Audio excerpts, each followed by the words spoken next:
Good morning, this is Newswire. Dennis Aseto. President William Ruto has called upon the deepening of engagement between the United States and Kenya. While speaking at White House, the head of state urged the U.S. to deepen ties with Kenya and the African continent at large.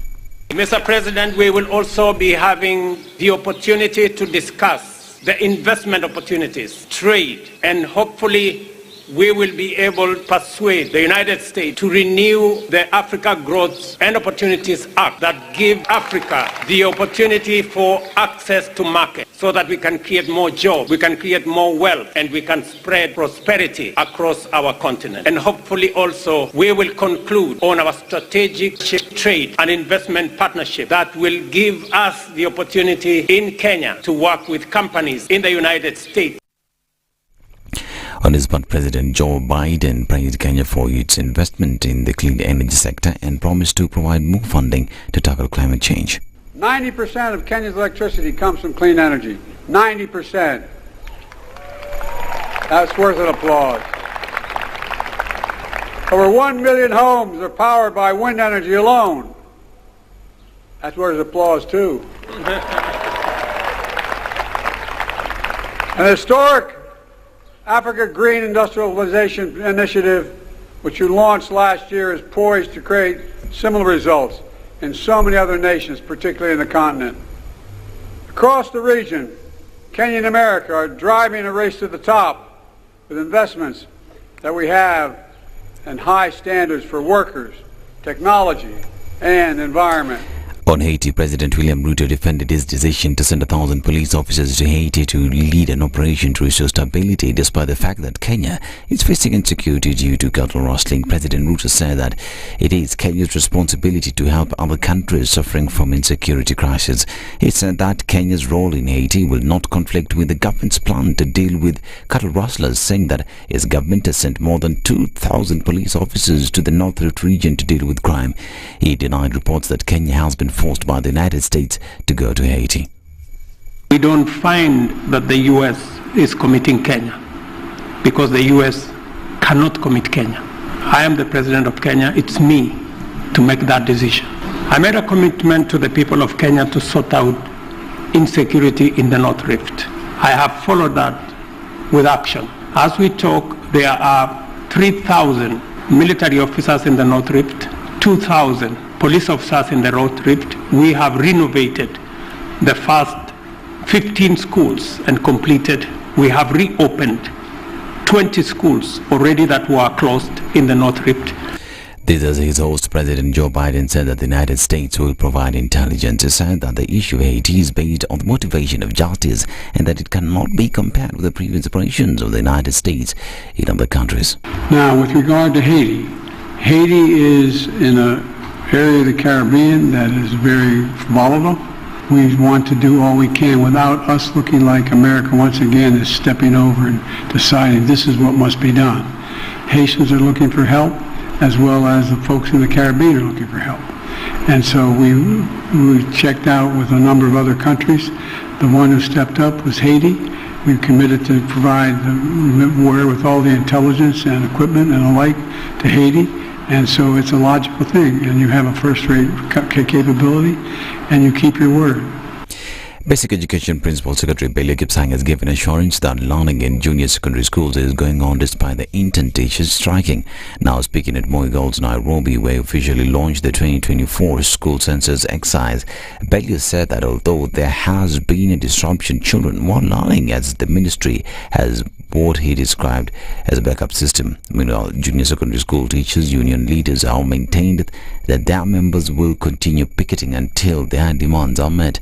They want their employer TAC to employ them on permanent and pensionable terms. Here is their chair, Lazarus Buore.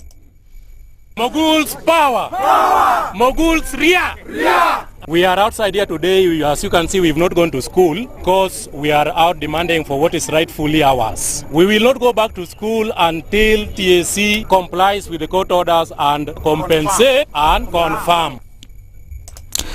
And the Kenya National Highways Authority has closed the Nyeri Road near the University of Nairobi roundabout to allow for maintenance works. Now the authority has advised motorists using Okoh Highway through Nyeri Road to use Kenyatta Avenue through Processional Way and Riverside Drive through State House Road, Arboretum Drive and Ring Road, Kileleshwa. I'm Dennis Aseta. Good morning.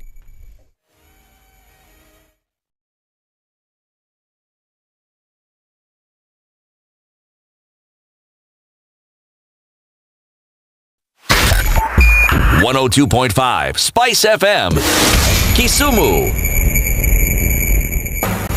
The following takes place from 6 a.m. to 10 a.m. every weekday on SpiceFM. If we just gloss over issues and hope that time heals, then we might find that in generations to come, we might be back at the same situation. And the whole thing is born of stolen elections. Spice. When it comes to the decisions you make, you must be independent. There's no way you can allow one institution to dictate to you how you're going to conduct your operations, how you're going to decide cases. It's a no. When you weaken the institution to the point where they cannot take action, then you realize that politicians have to come up and now start dealing with the issues. That conversation has to die. Our politicians do not like the hard stuff. We must insist on the path of doing things right, whether popular or unpopular. Money changes hands.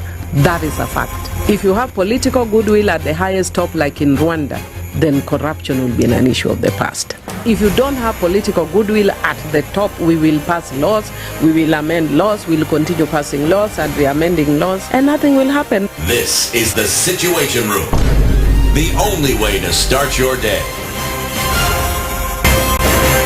If a lion shows you its teeth, it doesn't mean it likes you.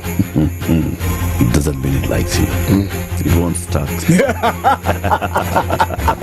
A liar calls as witness one who is either dead or far away. Say it in Kiswahili. Below, you markati kadikta. You know this character called liar. He has disturbed people. So when you tell him who are your witnesses, he will take you to a place where it is difficult to verify. For someone like me who sweats a lot, I cannot survive there. Sweating is biblical. And you must blame it on Adam, not me. Because Adam messed up and he was told, now you fellow you, by the sweat of your brow, thou shalt eat. The Situation Room, Kenya's biggest conversation. Good morning, and I love your show. Thank you. Having come from a Kikuyu radio background, I migrated to Spice because of the content.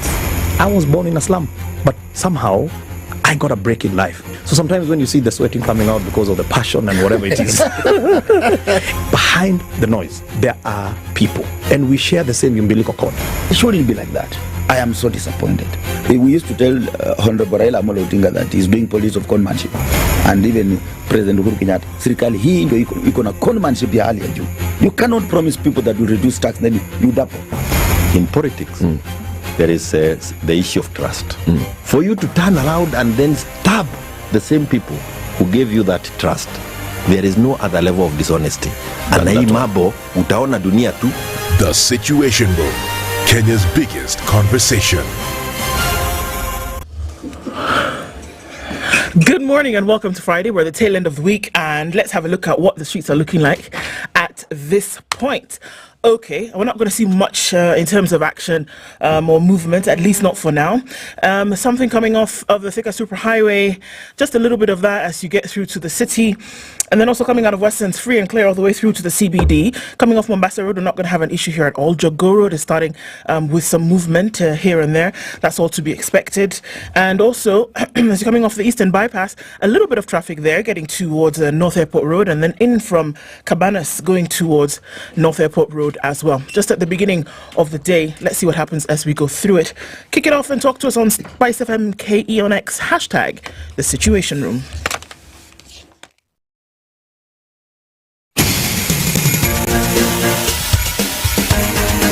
This is the Situation Room, the home of hard-hitting political commentary and penetrating insights about the state of the nation. This is a talk radio experience like no other. The Situation Room, a place for hard truths, debates, and elevated conversations. The Situation Room, witty, political, engaging, deep, controversial. In the room, we have C.T. Muga, researcher, academic, seasoned political observer, a fountain of wisdom in these politically uncertain times. Ndu Okoh, Nigerian by birth, Kenyan by choice, communications expert, Pan-Africanist, a truth seeker and believer in people power, and Eric Latiff, agent provocateur, the man in the chair, seasoned journalist, news hound, a man who believes in punching up, not down.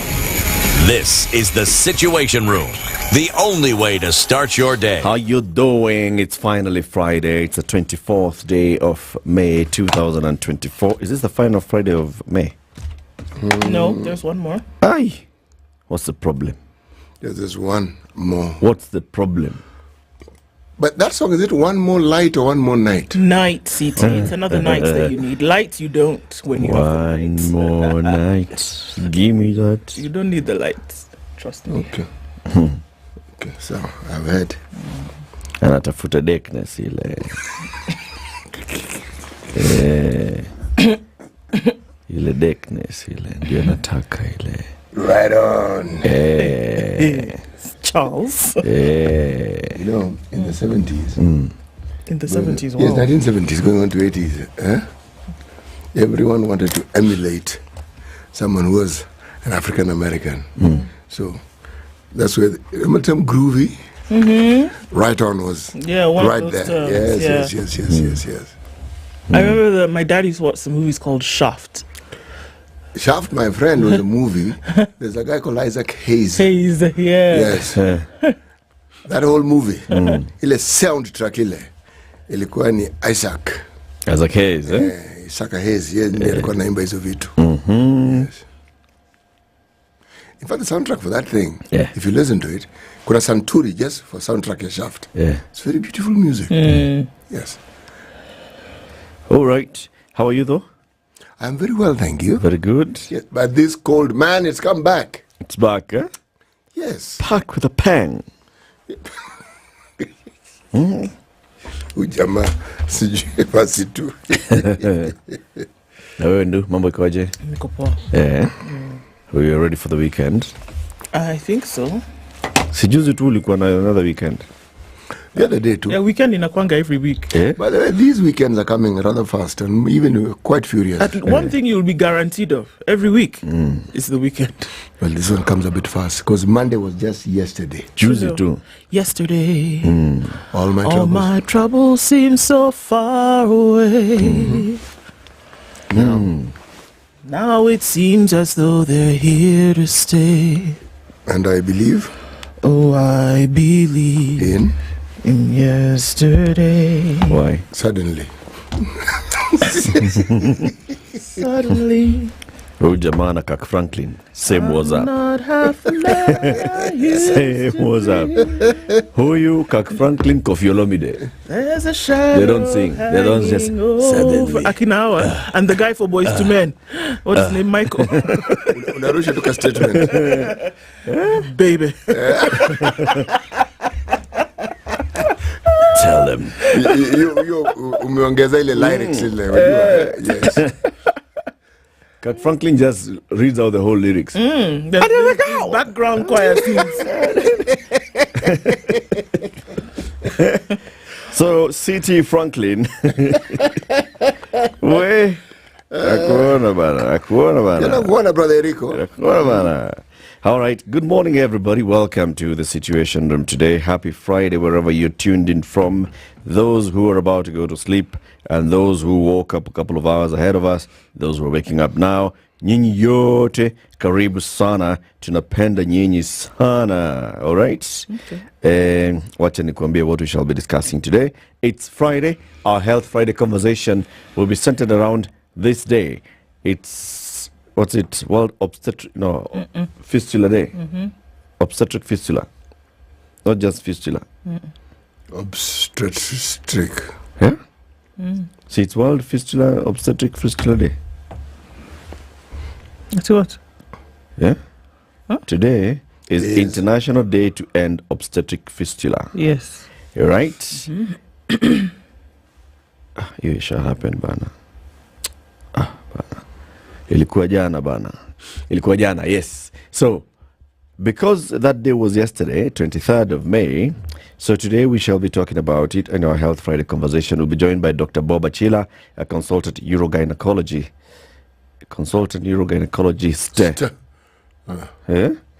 That's what he should be, Dr. Bob Achila, at 7 a.m. to talk about it. And then at 8 o'clock, we'll be joined by an opposition leader from Zimbabwe. Who's the president of Zimbabwe? The crocodile. Emerson Mnangagwa is the president. Now, there's a guy who's been in opposition politics for many, many years. He was part of Morgan Tsvangirai's MDC, and he's been a member of parliament. He's a lawyer. Job Sikhala is now the chairman of the Zimbabwe National Democratic Working Group, a coalition of opposition voices from that country. He was arrested in 2022. There was an election in 2023. He was in jail, not imprisoned, but just being held, for over 500 days. So he missed the election.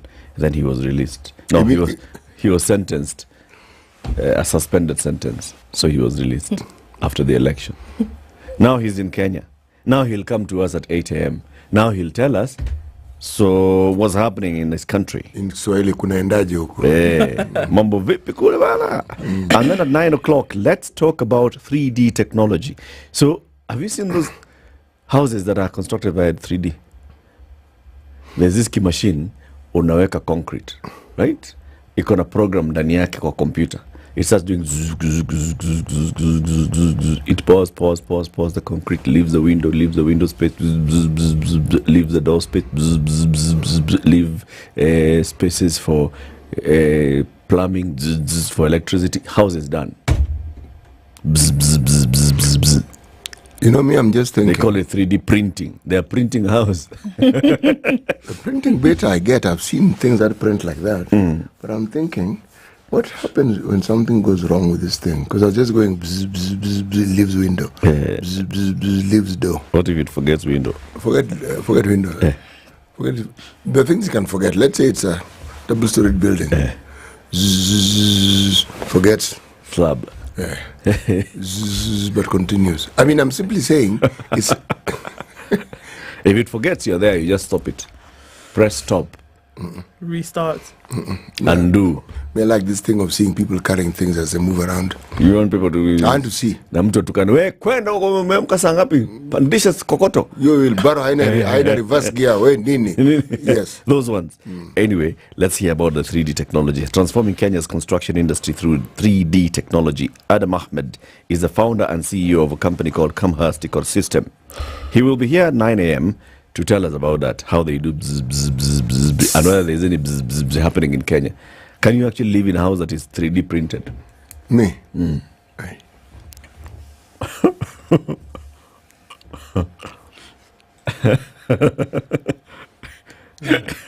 Kama gari ya gas, huwezi ingia. Gas.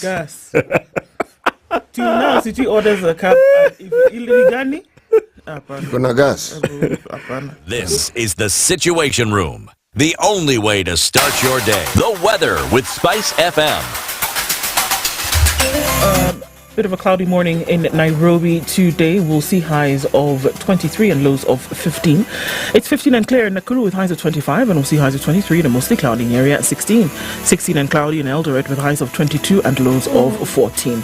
Looking into a mostly clear Mombasa at 24 with highs of 30, and into Malindi this morning, highs of 30 and lows of 25. Kisumu is cloudy at 21 with highs of 27, while into Kakamega at 20, cloudy going to highs of 27 and lows of 17. Looking at cloudy conditions in Kampala at 21 with highs of 27, while in Dar es Salaam it's cloudy at 25, we'll see highs of 31 and lows of 24. Johannesburg is clear at 10 with highs of 23, Mogadishu at 26 is partly sunny with highs of 32, and Addis Ababa at 12 is sunny with highs of 26. Lagos is clear at 28 going to highs of 32, And we'll see highs of 33 in a mostly clear Kinshasa at 24. Friday afternoon is cloudy in Beijing with highs of 21 and lows of 15. Into Paris, it's cloudy with thunderstorms, highs of 19 and lows of 10, while London is cloudy at 10, going to highs of 19. And around is off in New York. Thursday night is clear at 22. Coming into Friday, we'll see highs of 28 and lows of 18. Mature, intelligent talk every morning. Spice up yourself.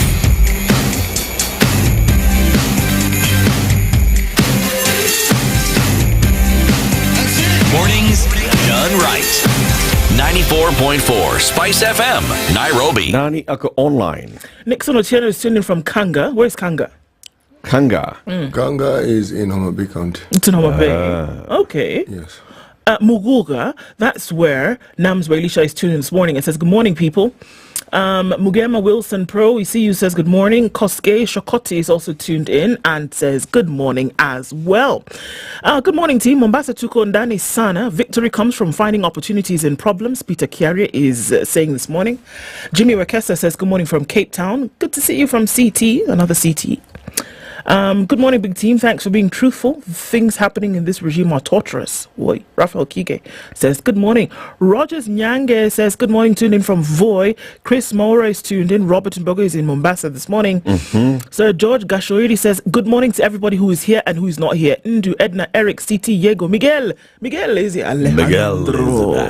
Alejandro is here, lurking in the shadows under a sombrero and a smoking cigar. Okay. Looking forward to a great show and wishing you all a blessed weekend. Deno Mwanza says good morning, happy Friday. Jimmy Gakio says guten morgen, Basil Tukondani. Samuel Bakora says leo ukisoma weather, sema strong winds in coast, tembea na mawe kwa mfuko. For real, eh? That's what he's saying. That is still there. Iali. Yeah. Atitembea na mawe kwa mfuko ndio usibebwe na upepo. Na upepo. What? Telling you. Leo says good morning, Princess Ndu, CT, Eric, Ednah. Request an expert to expound on non-NATO ally thingy. Orange man for president. Okay, sawa. Jeremiah Wanjala is tuned in and says Changamwe to collect. CT, Joe Mungai asks, do you remember the poem Atieno Yo? Yes. There's a poem like that. There's a poem Since like she that. is my sister's child, Atieno needs no pay. While she works, my wife can sit sewing every sunny day. With the earrings I support, Atieno Yo. Hey. Very famous poem, this. Is it? Yes. Oh, okay. Omar says good morning from Minnesota. Is the president living by his means when he flies in a private airplane and spends $1.5 million? Well, I guess these are questions. Stephen Kihunyo is in another Nigerian language this morning and says Ekaro, Ekushe, my brother, is speaking Yoruba today. Ekaro is good morning. Remember, I told you. Aisha Rashid is tuned in and says good morning from Nairobi. Dr. Venvik is tuning from Tudor. And George Okoth greets everybody and says flooding victims and school-going children and a private jet to visit a flood-free US. Amazing. Kenya. Anne Gore is greeting beautiful people, beautiful person as well. Good morning to you, Anne. Biku Shah says good morning from Kitale. Happy Friday, great trio. My matatu has to let me alight at the White House. Okay. Imekata. Okay. Hakuna stage. Hey, see, very many people are online this morning. My goodness. Clampton Eric is tuned in. Kiplagat Eric is also tuned in. These people called Eric now. Wow. Evans Langat. If opportunity meets preparedness, great minds are born. Indeed, this is true. Roy Rondani Ndani. Jacob Ongala is tuned in from Windhoek. Joseph Ondigi says good morning. Brother Eriko, Ambe Sisi Moja song moja. Wanataka uimbe. Yeah, Friday. Sawa basi. Utafikiria? Yeah. Okay. Amaya Okeo says good morning. Samuel Murathi says good morning from Nkoroi. And Zachary, we see you this morning.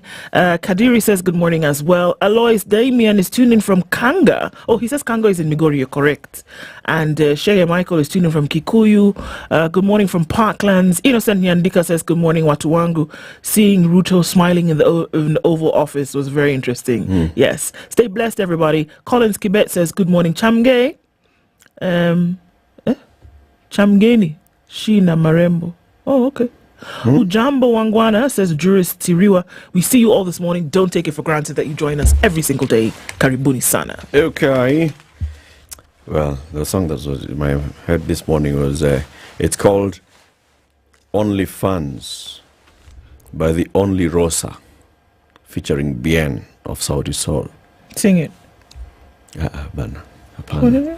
Hiyo mambo tutaimba baadaye. Hiyo tunakuachia wewe sister. Ni bila ile ya one more night. Yes. You know, when it comes to speaking the song, he can speak the song. Is that guy? Yes, he can speak the song. But the singing, we leave to you, sister. We leave to you. Hiyo ni yako. Kazi ni yako hiyo. Yes. City, final proverb from Liberia. This one is an interesting proverb. Yeah. It's a statement. Okay? Okay. Pay attention. Okay. If a monkey throws down its own baby from on top of the tree, the rock below has no alternative but to burst its head. Guy. Such a... How morbid. Morbid proverb. But it's the reality. It's true. If the monkey... Start again. If a monkey throws down its own baby... throws down own baby from the top of the tree, the rock below has no alternative but to burst its head. Yes. Profound. Profound. Sister Duhia said it was morbid. It is morbid. Eish, bwana. Eric has also said it's morbid. It is morbid, but also it tells you. But it's true. It tells you as it is. You throw down your own baby. The rock has no choice. You can't start saying, "Oh, please, rock, why did you?" But you know, the head found the rock there. The rock didn't sort of like move. It was right there. Morbid, isn't it? Yes, today's Friday. Okay. The headline on the Standard this morning. Ruto bags 1 trillion shillings deals as US seeks influence. Spend 200 million, come back with 1 trillion. Inaitwa ROI, my friend. Quid pro. From the 447 billion shillings highway connecting Mombasa and Nairobi to 900 million for prisons reforms, the president not only strutted on the red carpet, but he also bagged deals that could reform institutions and spur the economy. We look at some of those numbers that the US is saying, you guys, you are here, 60 years. How about we do like that? And they did like that. See these things happen. This isn't the first time that this discussion is being that's had, why I was going. But please continue. To see these things happen, then would be confirmation of this feeling. But we'll just do what? Wait and what? Wait and see. All right. MPs surrender guns in Kagombe shooting probe. Is it Kagombe? Kagombe. Yes. Okay. In Kagombe shooting probe, Kenyan dies climbing Mount Everest. It was a very, very sad story. Chariot Kirui and a Nepali climber died while attempting to reach Mount Everest summit. Shock as Treasury axes the National Construction Authority's budget. There's a shock. It's a shock. Imekatwa? Kabisa. We'll give you the details of how. Alrighty. But those are the things that are happening. Hapa pale. I have the screenshot of the Nation. The Daily Nation. Ruto strikes billions in the US. Bag of goodies. President William Ruto and his US host Joe Biden yesterday announced a raft of multi-billion shilling new investment deals in Kenya with a focus on security, education and governance. So there's a photo there of just like the one on the front page of the Standards of President William Ruto and President Joe Biden and their spouses Rachel and Dr. Jill at the White House in Washington D.C. Biden, appears to be saluting. Salute! And Ruto is waving with open arms, open palm. Some of the deals: 471 billion shillings for the Nairobi Mombasa Expressway. 23.5 billion shillings International Development Finance Corporation will invest in affordable housing projects. 4.7 billion shillings worth of deals that President Ruto signed for programs in basic and higher education. 917 million shillings Kenya-US partnership to strengthen and modernize the National Police Service. A non-NATO ally, President Biden was set to designate Kenya as a major non-NATO ally. So hiyo ni kusema that pia sisi tuna fight Russia. Sijui. Hapana. Sisi na benefit. Kama sisi ni ally ya non-NATO. Amicus NATO. Ni kusema we are amicus NATO. So hii mambo ya Korea and Russia na hawa jamaa wengine tuko kai side ingine. Ile the enemy of my enemy is my friend. Sisi tuko hii pande ingine. By force. Yeah. If I go lights out, that's what this guy had said at the tragic end of a top mountaineer when Kenyan mountaineer Cheriot Kirui set off to climb Mount Everest without supplemental oxygen in April. He was well aware of the risks that he was taking and he was confident that he would make it. But this was not to be. So he went there without supplemental oxygen. He decided, I'm trying it without. It's not his first rodeo in that, up that small hill called Everest. This time, he did it. And he had said, if I go, lights out. If we die, we die. 22. Yeah. So it happened that way. So he died. So he died. So he died. Good thing is that at least he died doing that thing that he liked. No, you can imagine that you go up there, then you come down here, you're bitten by frostbite or some silly thing, you know? Yeah, it just reminds me of a friend of my high school mate. She was a marine archaeologist. So, I mean, she would dive to the depths of the bottom of the ocean. So she was doing a deep dive in Ghana a few years ago. So the most dangerous thing, you're swimming, you're down there, archaeological sites under the water. So she's done a dive. She's going into day 3 of the dive. She comes up and she's now in her apartment in Ghana.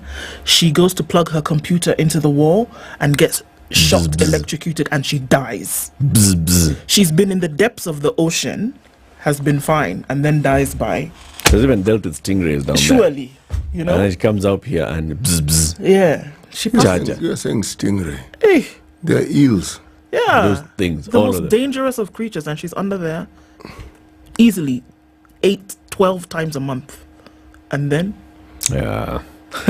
This one, what I can say is that, you know, Chariot, he took the risk. He knew very well what the risk could be. He was prepared for it. It's sad that he died, but he died doing what he loved. Yeah. 8:28 minutes to 7. Kenya's biggest conversation. Tell us what's happening on the roads. This is the Situation Room, the only way to start your day. Okay, so traffic coming off of Jogo Road, a little bit of that as you get towards Landis and then out towards the Kamkunji roundabout. It's also starting to build up on the Thika Superhighway, getting through Mathare out towards Muranga Road this morning. Okay, what else going on? Kiamburo doesn't look too bad. Coming out of Westlands and you'll be fine. James Gishuru, not much happening there until you get to that junction that's going to lead you out towards the Red Hill Link Road. Crossing over Waiaki Way is not going to be too difficult this morning because you'll be fine. Let's take a look at Ngong Road as you come in from Naivasha Road, touching a little bit. Then towards Kingara Road. That's okay. And then going down Ngong Road through towards Community. Doesn't look too bad either. I think we're starting off in a good way this morning. Let's keep an eye on things and see how it pans out. SpiceFM KE on X, hashtag the Situation Room. Mature, intelligent talk every morning. Spice up yourself.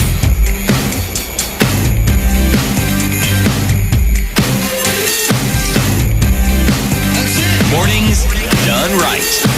94.4 Spice FM, Nairobi. Tell us. So, there's this little matter of the Vice Chancellor of the University of Nairobi. Okay? Yeah. And they said, look, we can't take this behavior, you go and leave. They said, me, leave, it can never be me. Embattled University of Nairobi Vice Chancellor Stephen Kiama has dismissed a directive by the council to take leave, arguing that he has the right to choose when to take rest from his office duties. I'm not tired, who told me I'm tired? Professor Kiama also said no meetings were convened to ratify the directive by the council. Some of these communications that you have seen are not necessarily the resolution of the council, they are expressions of opinions. When the council makes resolutions, they are communicated by the secretary of the council, and that is the office of the Vice Chancellor. Are you understanding? The office of the Vice Chancellor is the secretary of the council. That is his office. So any resolution that has been made by the council is then communicated by the secretary to the council, which happens to be vested in the office of the vice chancellor, which is who? Himself. So I've not told myself anything that you people have resolved. But a decision of the council affecting a member of the council should come from the chair of the council. Well, according to him, it has to come through the office of the secretary. He spoke during an interview. When the council is communicating externally, it's the secretary of the council who will communicate. When the council is communicating within the council, surely it's the chair of the council. And even when the secretary is communicating the decision through the chair. Now, he was speaking during an interview yesterday, and he emerged that he committed his employment contract not to exceed 90 accumulated work leave days rather. You'll be entitled to 45 working leave days per annum to be taken at such a time as the exigencies of your duties as Vice Chancellor permit, provided that no leave shall be accumulated in excess of 90 working days, according to the contract. But the VC argued that the university allows him to remain a UON staff as a professor after the lapse of his tenure and can utilize his used leave days then. I don't have to take them now, he says. I provided a plan on how to spend my leave days, and in this financial year I have taken 30 leave days, and maybe I will take some more before December. He moved to clear the air on a day that two student factions, one in his support and the other in support of the council, also weighed in the controversy around the university leadership. Now, those supporting the council indicated that the ongoing conflict hurts the university's day-to-day operations and urged Keyama to obey the council's decision and give way to Professor Ayub Gitau, who was named acting vice-chancellor. On the other hand, the faction in support of Professor Keyama noted that some council members want to frustrate the VC and want to sabotage his reform agenda.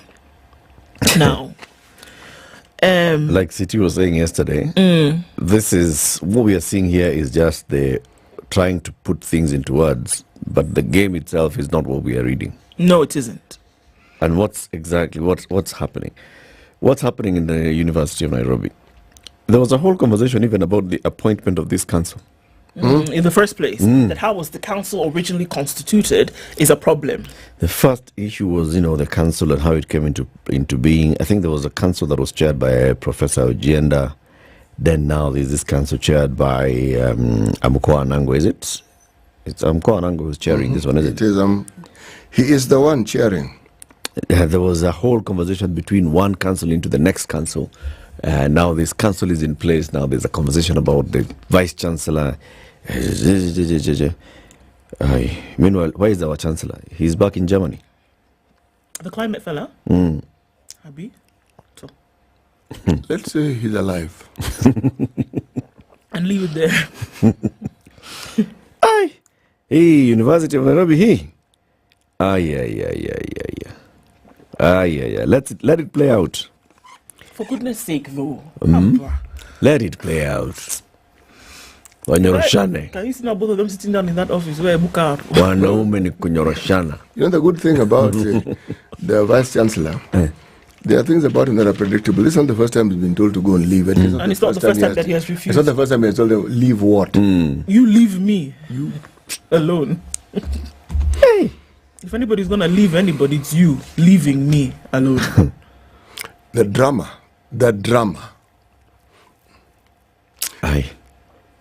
Really, it's hard unnecessary, though, if you ask. So what are the students saying in this case? Are they on his side? There are two sides. There are two sides of students. Yes, some are saying University Council is right, that you cannot be behaving like this, because they've accused him of behaving in a certain way. Right? So this is a different case from the one of Meru University of Science and Technology, this one is where different. all students came out and said, we want our VC. And the council had said, you want our VC, you just go back to... And the students said, no, we want this guy. We want our VC. Remember that story revolved around land. Okay?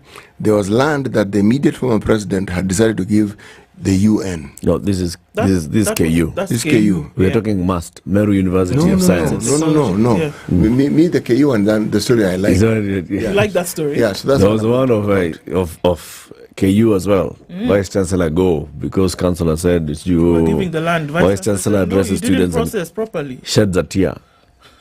But you are right. The Meru one, it followed the same line of argument that one listened and heard as the one which had been at Moi University. The Moi University one was clear. People said, we want our own person here. Yeah. You want your what? Our own person. This guy here called Lahiro, we don't want this guy here. We want somebody else. Same with the must. This Romanus. We have an idea who won, but this Romanus. You see, these are public universities. Yep. There are processes by which these people are appointed. Yeah. Okay? And it isn't at the whim or at the like of whoever it is. But the problem is, it starts with the council. How was that? See, the question is, how was that council put in place in the first place? In the first place. And then how are you going to be able to call on anybody to do due diligence when you yourself, who is calling for at that level, have not done it the right way?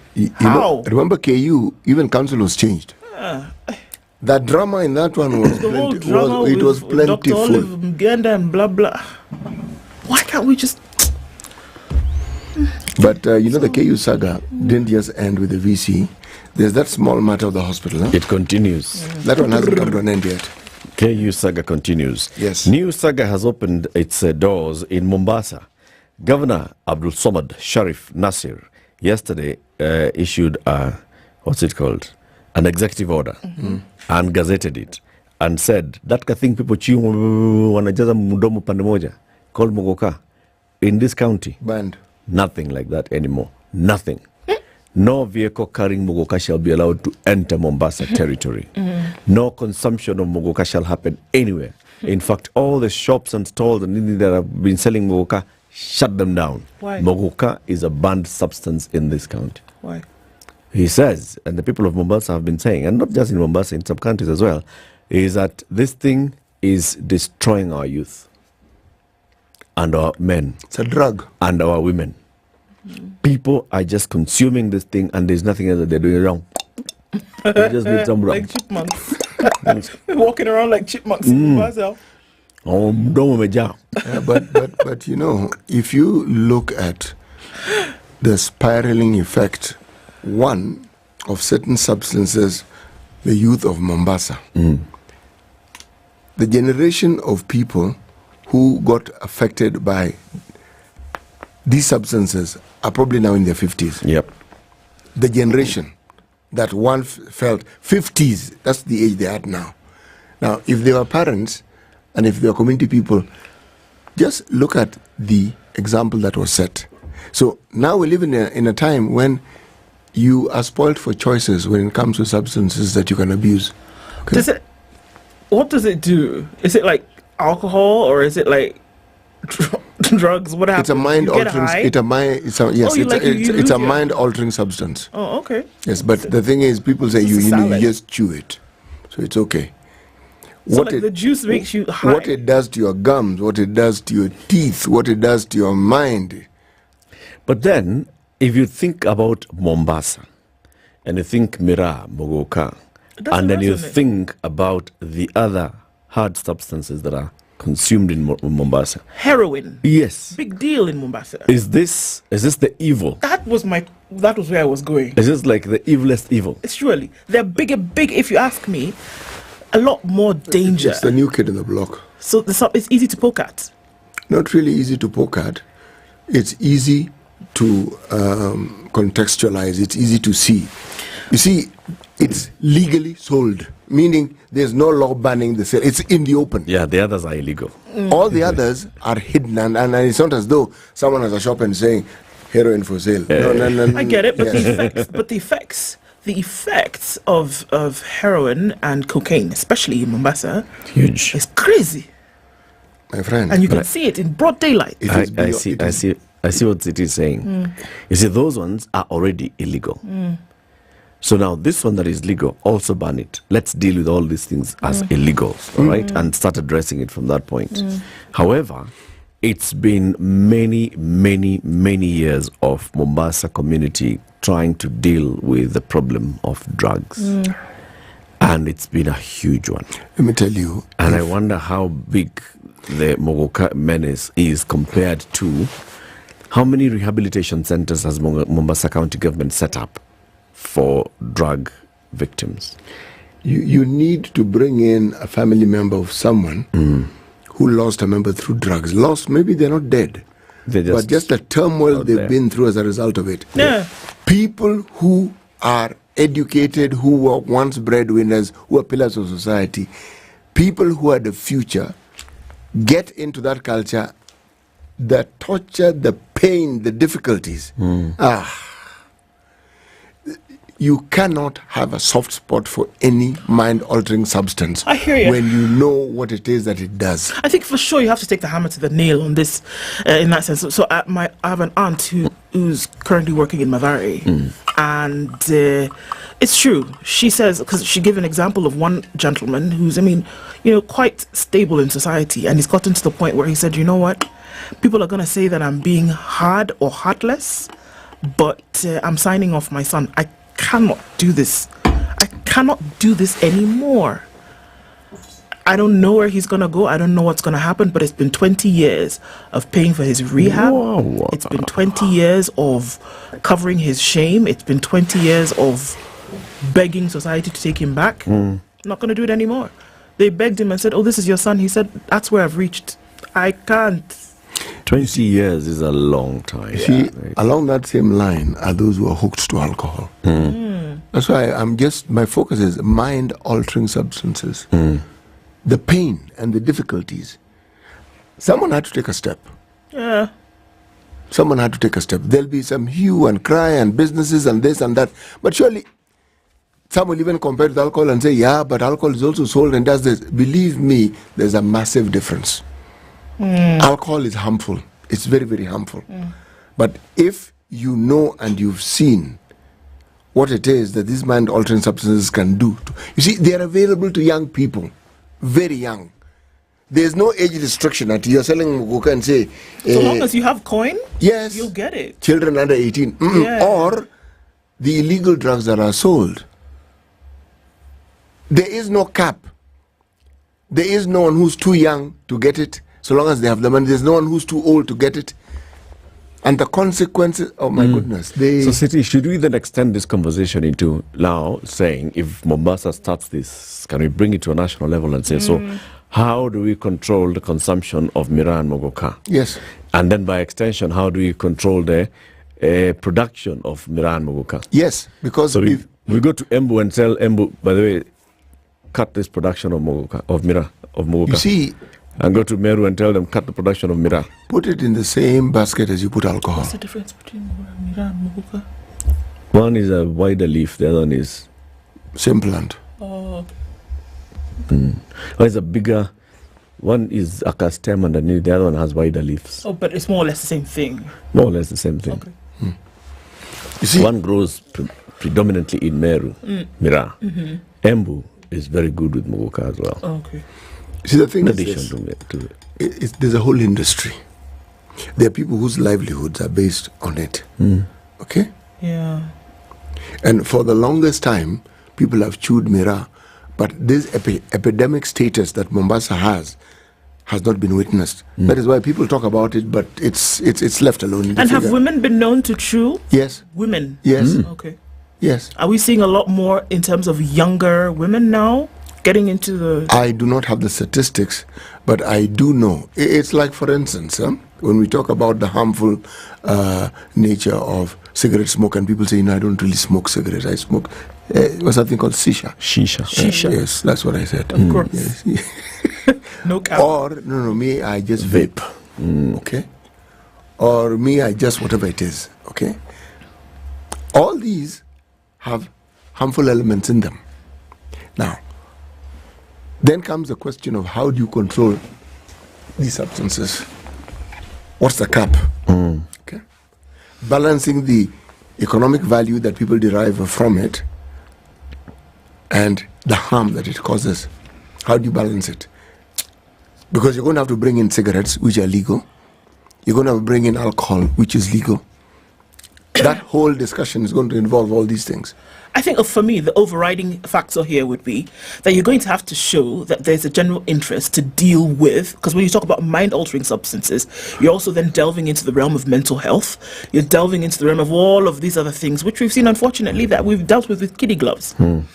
if you're not ready to deal with it properly, have an all-out war on it when it comes to like the legality and the commercial issues, and then deal with the mental health issues on a national scale, dealing with an emergency disaster status, if you're not ready to, then in my opinion, you can talk, but if you're not ready to act in the manner in which it needs to be dealt with, then, you know, I don't know.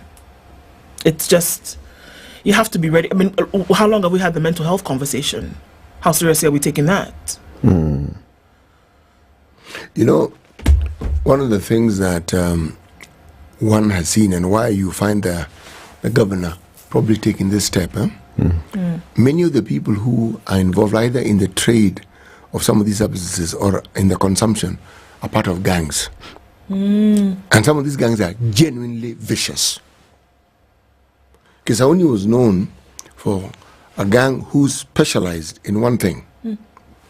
Spokes from a bicycle wheel, they would sharpen it. Now, the pathways in Kisauni, in many of those places, are narrow. So if just enough room for two people to pass by. So you'll find someone walking towards you, and before you know it, they've actually pierced your chest with this thing. You know, this thing is this long. That thing disables you completely if it doesn't kill you. And the instance is to rob you. Do you remember instances when there were young men in Majengo in Mombasa who were just wantonly attacking and knifing people as they moved along?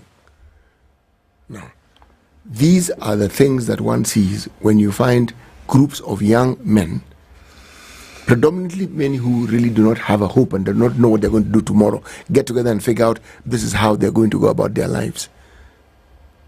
See? You lose an entire generation as a result of this. Something has to be done about these things. Someone has to take a step and say, this is what we're going to do. It has to be done. Now, people don't talk much about cannabis sativa, bangi. Okay? Only time it comes in the press is when some vehicle is found in the road, there were so many rolls of it found, blah, blah, blah, blah, blah, blah, blah. X amount. Yeah, but you don't talk about the consumption of it.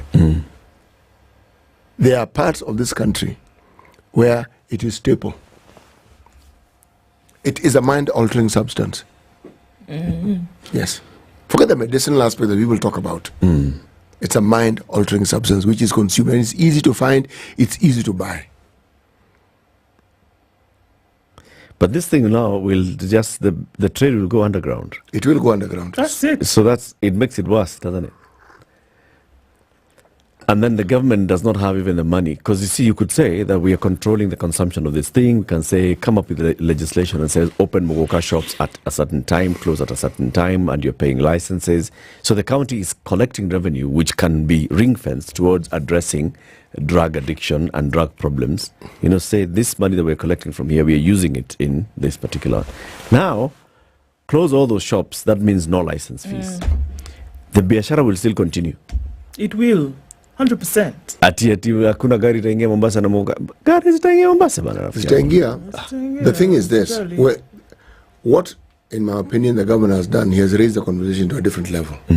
There will be discussions, and people who produce muguka, people who sell it, they'll come and talk to him and explain, and a way will be found. But you first say, guys, drastic action, stop. Then people come to the table and talk rationally and say, okay, how do we go about this? Because not everybody who choose muguka suffers a mental breakdown and ends up needing mental help, no, or mental care, no. Okay. There's a story of Kagombe.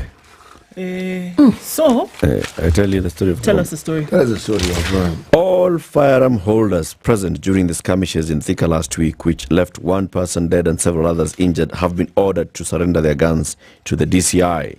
A police source revealed that the firearms will be subjected to ballistic exams to establish who shot David Nduati, a border rider at Keganjo Market, which is being contested by the national and county governments.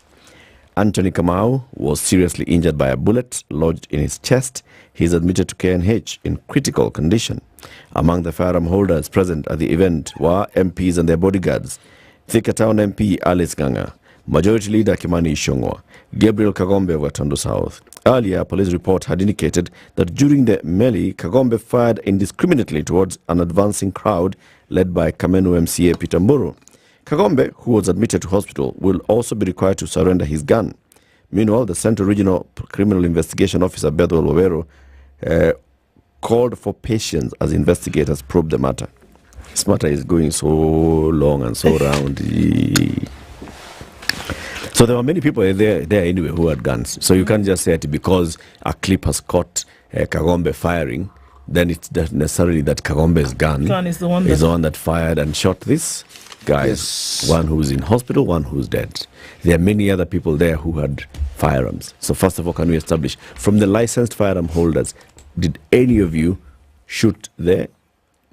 If not, then we start looking, so who else was there? Mm-hmm. And who had a gun? And what else happened? And the unfortunate bit here is that there's somebody who is in hospital with a bullet lodged in his chest. There's a family that is burying their breadwinner. A boda rider in a market is dead. All because Kiabu and National are arguing about market. Nonsense. Nonsense. Fascinating, isn't it? It's just madness. So, 20 billions of levy funds invested in T-bills. T-bills are what? Treasury bills. Thank you very much. Now, Parliament is deciding that they're going to investigate how this 20 billion sourced from the affordable housing levy collections were invested in treasury bills. Remember that story you told us the other day? Whereby this extra money that's sitting here, instead of it just sitting here, how about we take it and use it for something? Yeah. So Parliament is asking, sorry? Put it to good use. You did what? You what? This emerged after Housing Cabinet Secretary Alice Wahome and Principal Secretary Charles Hinga appeared before the National Assembly Committee on Housing, Urban Planning and Public Works to deliberate on the budgetary allocations. Bahati MP Irene Jockey brought the matter to the fore after she revealed that she was in receipt of information that the State Department of Housing had channeled billions meant for the construction of low-cost housing in Treasury bills. Treasury bills, also known as T-bills, are short-term government securities issued by the National Treasury. They're a type of debt instrument used by the government to raise funds for a short period, typically ranging from 91 to 364 days. President William Ruto's administration had been deducting Kenyans 1.5% of their gross salary, with an amount being matched by their employers, towards the realization of 1 million new houses, etc., etc. So this extra money that had been kept or is kept, as more comes in before they start to build, they decided, look, let's put it into T-bills, get us some money in the short term, and then see what we can do with it later. So Parliament is asking questions. You just decided like that? Yeah. How? Evo too. And you have to come through us. Yeah. So please tell us how this is going to be, and then what's going to be done with that money. How will we know how much profit you've made, and then how will we know where that money actually goes? If you look at the line of questioning that was happening in that parliament, this is, I think, just a rubber stamping exercise. As usual. So it'll be on record that this matter was actually brought up to parliament, and parliament did not have an issue with it. That's why the National Treasury has approved this allocation of 20 billion shillings into T-bills and bonds. And Parliament has asked this question. This is the committee responsible, and the committee said, we just want to make sure that you follow procedure. Because Jonathan Ngeno, the chairman of this committee, was like, we're not saying it's illegal, we're just saying, have you followed due process? And if the cabinet secretary and his peer and her peers can show that they followed due process, and the National Treasury has approved on due process, then what's the problem? It's all above board. We've put the money there. Shall the money be available when you need it? Yeah. So you need it, you see. You need it. Will you tell us what you've done with it later? Sindio? Yeah, you need it. You'll come and see. We'll tell you. We put it in T-bills. We attracted 16% interest. We got the 16%. That is still benefiting the fund. We'll even show you where the T-bills are. Yeah. You doubt? Yeah, there. You're zile pale. You got everything that you need, my friend. Everything that you need. What? In Kenya, my friend. So we'll also be talking about, in coming days, the impact of President William Ruto's visit to America. So the state dinner has happened overnight. Among those who were present included Obese. And former President Clinton. And the Clintons were there as well. And, big people. Former President Donald Trump should have been in this. If he's not there, then Useless. Then it was not a state in it. Yeah, Ruto needs to meet with the next president of America. So, that was. He signed deals with the outgoing president. If you don't align with the next president, hey. They should take a leave from Kenya. Yes. You go and see the president. And you see the opposition. And you will see opposition leader. Ruto should meet with Trump. Well, he's got a few hours. At a time where this state visit I paid, you can't go and start meeting the people that you like. People all over there. Yeah. It's 7 a.m.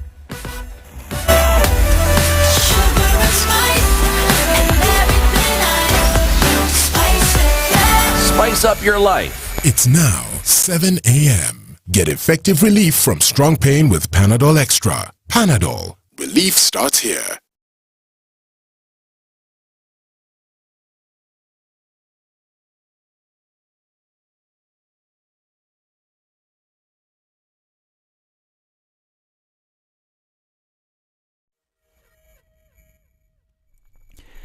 Good morning, this is Newswire. I'm Dennis Aseto.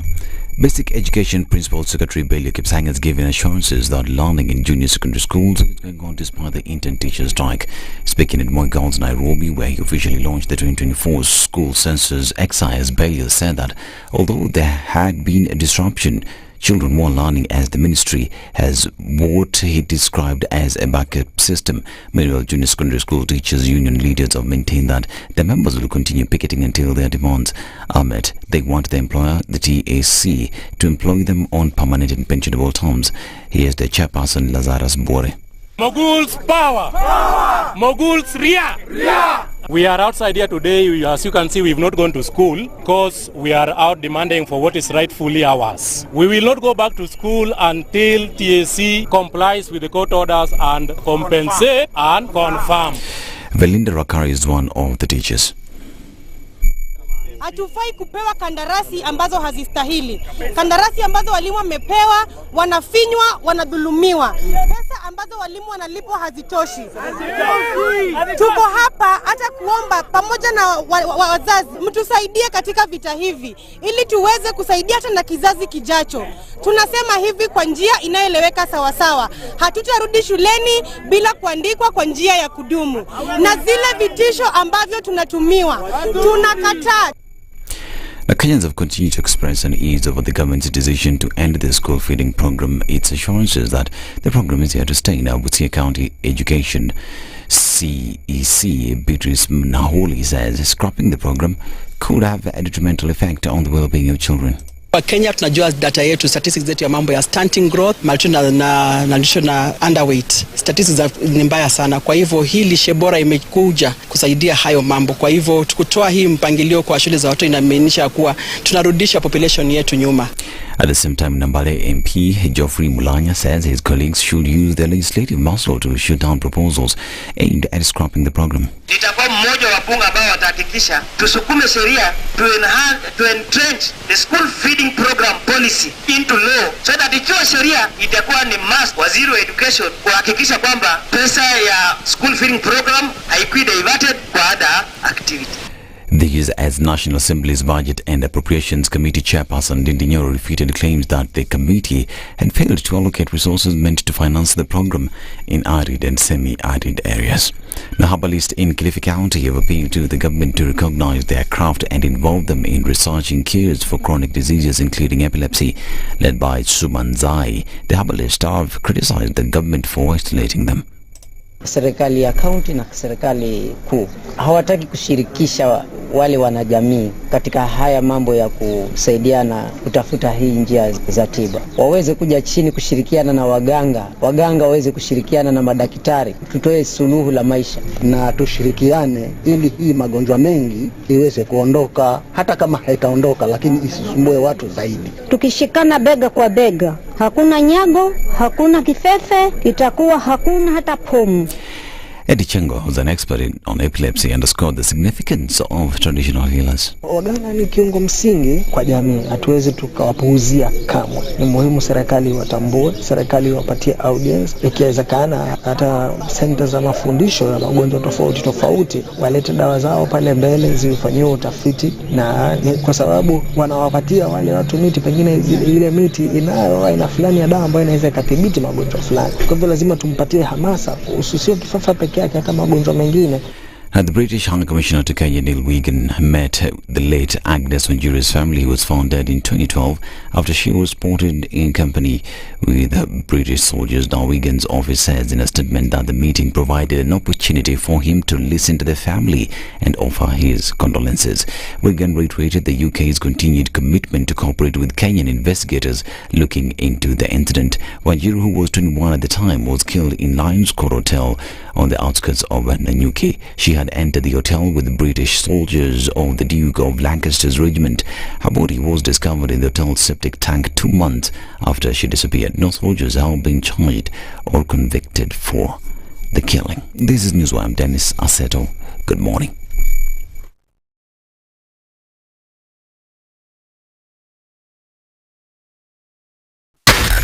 SpiceFM, Nakuru.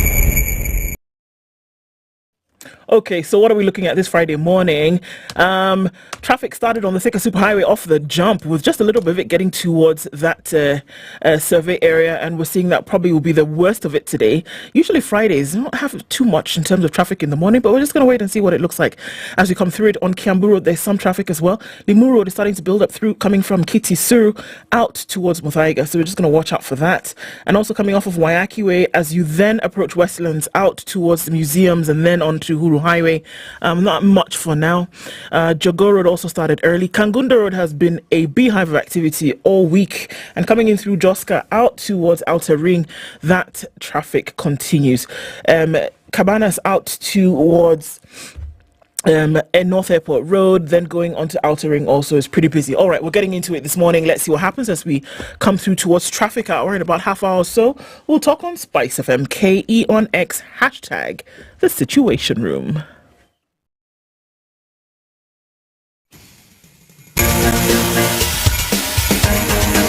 This is the Situation Room, the home of hard-hitting political commentary and penetrating insights about the state of the nation. This is a talk radio experience like no other. The Situation Room, a place for hard truths, debates, and elevated conversations. The Situation Room, witty, political, engaging, deep, controversial. In the room, we have C.T. Muga, researcher, academic, seasoned political observer, a fountain of wisdom in these politically uncertain times. Ndu Okoh, Nigerian by birth, Kenyan by choice, communications expert, Pan-Africanist, a truth seeker and believer in people power, and Eric Latiff, agent provocateur, the man in the chair, seasoned journalist, news hound, a man who believes in punching up, not down. This is the Situation Room, the only way to start your day. 7 minutes after 7, how are you doing? Welcome to the second hour of Kenya's biggest conversation, the Situation Room. Have you gotten yourself a copy of the Standard today? You should, because especially if you purport to be a landowner in Nairobi, you should get a copy of the Standard. Today, the Nairobi City County Government has put an advert in the Standard, which is 72 pages long. What? Here, 72 pages. And all these, you see that small print? Those are names of people. Can you read it? Who are all property owners in Nairobi. Many. Many. So, if you are a listed property owner and you're on this list, you're advised to ensure that you pay your outstanding land rates owed to the Nairobi City County Government. Otherwise, in capital letters, the property shall be subject to penalties, interest, and enforcement actions, including auction in capital letters by the Nairobi City County Government. Kama utaki shamba yako ama kanyumba yako ama kafrot iuzwe, eda nunua gazeti ya Standard leo, uone kama uko kwa hii nini, ulipe rates. Many. This is by Patrick Analo, the acting county secretary and head of county public service. It's a big one. It's important. 72 pages. 72 pages of small print. Many names and properties listed. Look at that, for example. Nimeona yako na Nyeri. Umeona yangu? Kupale. Kafrot. Hiyo page umefungua. Na si nilikuwa nimelipa hiyo watu. Hapana, ulilipa wapi? Na ndio naongea na hajaona page 60. Hajaona. Angalia page 60. Haya. Ndu. Yeah. The weekend is here. It is. Entertainment. Galore. Uh-huh. So what's your fancy, rather, what's your poison? It really doesn't matter what it is. Showmax is great upgraded platform, streaming platform for Africa, and all the entertainment that you could possibly imagine, you can find it. I did a thing yesterday, and I watched another episode of of Survivor. My goodness. Season 44. Boggling. I said, people look at you like this, you think you're seeing your friend. No, my friend, you're not.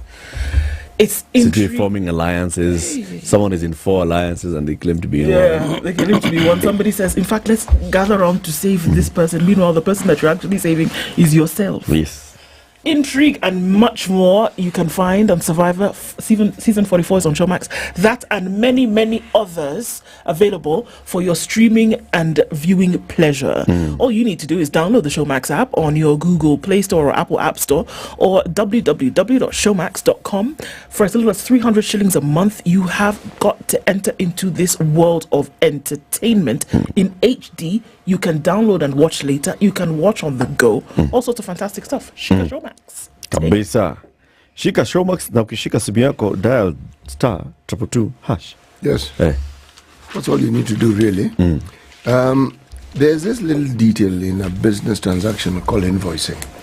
You want to ensure that whoever it is you're doing business with has understood how much they owe you. Akiara is saying, in order for you to do this effectively and to be compliant, all you need to do is, again, as Eric has stated, go to *222#. That is an e-citizen. And you will be faced with an array of choices as to what it is that you may opt for. You opt for KRA. Then you're given a choice as to the details you will be required to fill in. Among the choices that you're required to make is to fill in the details of the PIN of the entity that you are doing business with. Yes. Now, once you've done this, you can either send it or you can print it out. I mean, the choice is actually yours. Yeah. But the long and short of it is you will now be compliant. E-teams compliant. Kabisa. Yes. Let's get into our conversation for today. This Health Friday on the 24th day of May 2024 is the day after the 23rd. And on the 23rd of May 2024, the world was marking the International Day to End Obstetric Fistula. To tell us more about it is a consultant urogynecologist, Dr. Bob Achila. Dr. Bob, good morning. Good morning to you. Welcome to Kenya's biggest conversation. Thank you for the invite. We call that the hot seat of the Situation Room, but we welcome you very well. Karibu sana, karibu chai. You see this? This is Majani chai. It's Kenyan tea. It's called Assis Golden Tea. Okay? Now, Assis is a Kalenjin word for sun. Yes, and for the deity. Yes. Yes. No. So it's grown in Kenya. Some 2,300 acres of tea plantation in Kiptagich Tea Estate in Olenguruoni. It's amazing. Huh? Yes. So they go and they pick the tea. They have their own factories. They select the best. They give us premium tea. They blend it. They give you some good tea like this one, Assis Golden Tea. So karibu sana chai, City. Karibisha mugeni. We just can't keep talking about tea and not give you some. So this is for you, sir. Asante sana. Yes. I take it that you drink tea. I do, definitely. And, I do. And if you don't, you must have relatives who drink tea. So there's a lot here. He's Kenyan. You cannot be Kenyan if you don't take tea. That's true. Tukunywe chai. Right? So karibu sana, enjoy your Assis premium tea. Asante. City. Yes, please. Also welcome the guest with the proverb for the day. The whole of this week, our proverbs have been from the Republic of Liberia. Okay? The oldest independent country on the continent. Got its independence in 1847. And you told who's the current president? Well, the current president of the Republic of Liberia is called Joseph Boakai. Joseph Boakai. That is his name. He's the one who beat the footballer. Yes. George Weah. Yes. Okay. This country, up until 1979, was prosperous and it was doing well. It was one of those countries on the continent that was at the nearing the takeoff stage. They have timber, they have rubber, they have diamonds. You've heard of conflict diamonds, haven't you? Well, many of the stories of movies you've seen revolve around countries like this, where the diamonds were used, it is said, to what? Finance the conflict. Yeah. Okay? The gentleman called Samuel Doe, who chanced on this country, and for 10 years did wonders in the most negative way possible. And all that development went underwater. The country has not survived. The country right now, from being one of the most prosperous on the continent, is one of the poorest on the planet as we speak. And then there are some guys who came later, Kina Fode Sanko. Fode Sanko came later, Kina Charles Taylor came later. Charles Taylor, the butcher. Those are stories for another day. If a monkey, this is a proverb, if a monkey throws down its own baby from the top of the tree, the rock below has no alternative but to burst its head. Wow. From Liberia. From Liberia? Repeat one more time. Okay, Doctor. If a monkey throws down its own baby from the top of the tree, the rock below has no alternative but to burst its head. My own interpretation is that for every action there are consequences. Yeah. So you have to be prepared to face the consequences. Thank you.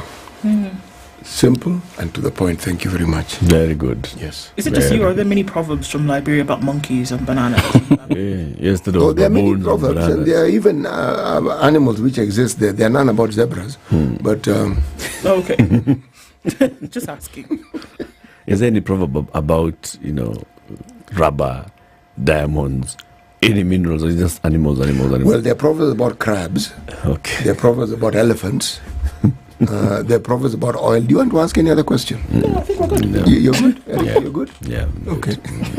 Okay. So, Dr. Yes. Yesterday was International Day to End Obstetric Fistula. What is fistula? A fistula in broad terms is just a communication between, an abnormal communication between two organs in the body. But now specifically obstetric fistula is a complication as a result of childbirth, where now there's a hole between the bladder and the birth canal, or rarely a hole between the rectum and the birth canal, resulting in a leakage hole of urine. Between the bladder and birth canal, or rectum and birth canal hole, or a communication. They're completely different organs. So what happens in an obstetric fistula? The mother is in labor, but there's an obstruction. It means the labor is not progressing, so the baby's head is stuck. Maybe 2 days or even more. So there's a baby's head, and there's the mother's bone, and then there's tissue in between, which is compressed. Okay. So then maybe the blood supply is then cut off. If that happens between the mother's pubic bone and the baby's head, then the bladder is in between. And eventually the tissues there will die off and a hole might form, which is now a fistula between the bladder and the birth canal. Right.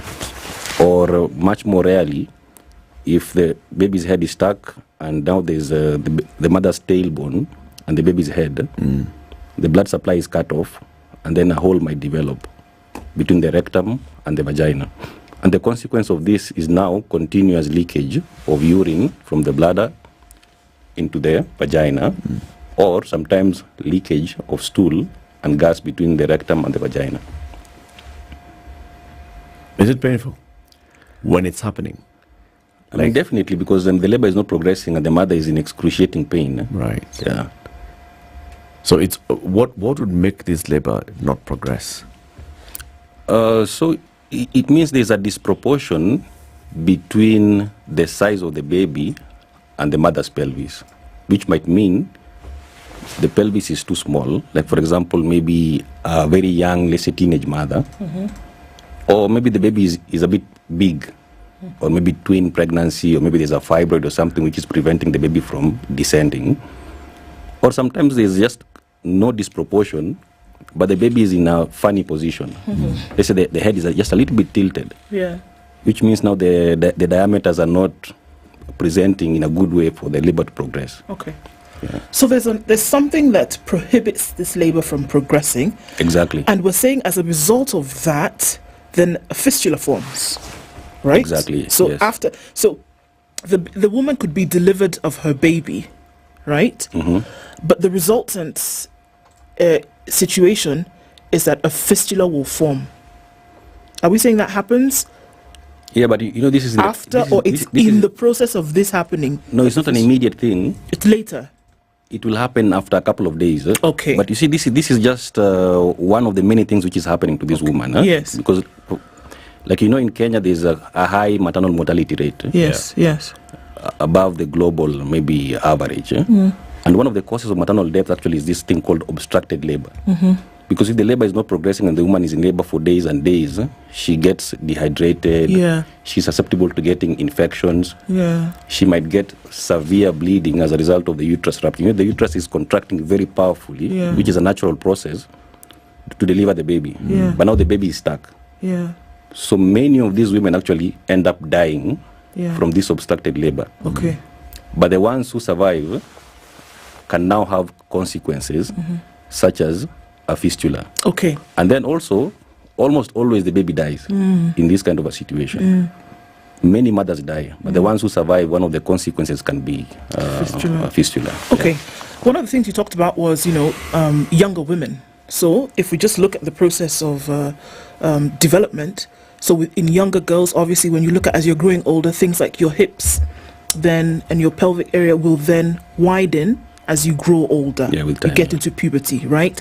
So then it is assumed then that your body is then preparing for one of those processes, one of them being childbirth. So if a pregnancy occurs in a younger girl, in a younger woman, then this process of the widening of the pelvic area has not happened. True. So would you say then that a lot of those who suffer fistula are in the younger age demographic? Usually we can talk about maybe risk factors for fistula formation, which is a much more broader kind of thinking. And one of the risk factors definitely is maybe early or underage pregnancy. But there can be many other factors which can prevent the progress of labor and result in an obstruction and a fistula. But maybe just to go back to this situation which I was trying to describe, you know, when the baby's head is stuck in the pelvis for a long time, apart from fistula formation, there can be many other consequences because it's also compressing on other structures. Like, for example, the nerves in the pelvis. And some of these women sometimes can end up with what is called a foot drop or problems with walking. Because they are also leaking urine. Sometimes they are afraid to drink a lot. And they can end up getting dehydrated, infections. And then, of course, because of that smell, there's like social isolation. Of course. They might shrivel up and maybe go to some corner and maybe develop like contractures. Then, of course, to the society, there's a lot of stigma. Because, you know, for a fistula, there's continuous leakage of urine. Then this woman, you remember, she has lost a child. She's a survivor of maternal mortality, just a narrow escape. Frequently, the husbands will leave them. Society will shun them. So you can imagine in terms of the psychological impact to these women. And then sometimes they can even get, like I said, infections or even kidney damage. So it's a much broader thing, apart from just the formation of the fistula. Sure. How common is it in Kenya? Actually, fistula is one of the causes of urine incontinence, but fairly common in Kenya because actually by estimates by WHO, maybe globally, almost like 100,000 new cases of fistula. And then they estimate that maybe there are like 2 million cases of fistula. 100,000 new not cases? Not in Kenya, maybe like... worldwide? Because fistula is mainly in poor countries. Because you can imagine, why is this woman laboring for 2 or 3 days without an intervention? Doesn't happen. She's not in hospital. It doesn't happen in developed countries. So this is a problem of poor countries. And then so maybe like in sub-Saharan Africa and maybe some Asian countries, maybe like a total of around 2 million cases of fistula in terms of prevalence. Yeah. Okay. When does one then begin to experience the symptoms of fistula? Because of course you've gone through this traumatic experience, birth, baby dies, and then all of these things happen. When do you start to experience these symptoms that you speak of, incontinence, etc.? Or is it immediate? It's not immediate because now the tissues will die off and slouch off. So usually within days to weeks, the woman will now complain of continuous leakage of urine. Yeah. Within days. Okay. Yeah. How is this fixed, if it's fixed? Is it possible to cure a woman of fistula or to repair fistula? So the management of fistula is actually surgical because you have said the definition is that it's a hole, an abnormal communication. So this has to be repaired surgically. Although this is like a narrow view of the situation, because as surgeons, of course, we can fix the hole, but now that does not restore other issues around the woman. The psychological situation, the emotional trauma, the loss of livelihood, the stigma and other things. But in brief, for us as surgeons, it's a procedure which can be done in terms of repairing this abnormal communication. When you celebrate or you have an international day that seeks to highlight the process of trying to put an end to this problem, what exactly is the day about? What exactly is being talked about? What is it that people need to understand? Yeah, it's an important question, City, because many people don't know about fistula. And like some of the questions I'm trying to answer might create more awareness about this situation. Because it's an issue of quality of life and loss of dignity for women. And by highlighting the situation, it might bring it to the fore and encourage people to understand what it is and encourage mobilization of either resources or action to do two things. One is treatment of fistula, because there's a huge number of women with fistula who are untreated. And as I said, every year the number keeps on increasing. But secondly also is in terms of prevention, because unlike other diseases, obstetric fistula is an entirely preventable condition. Because like I said, for example, a developed country, they hardly ever talk about obstetric fistula. It's a problem of poor countries.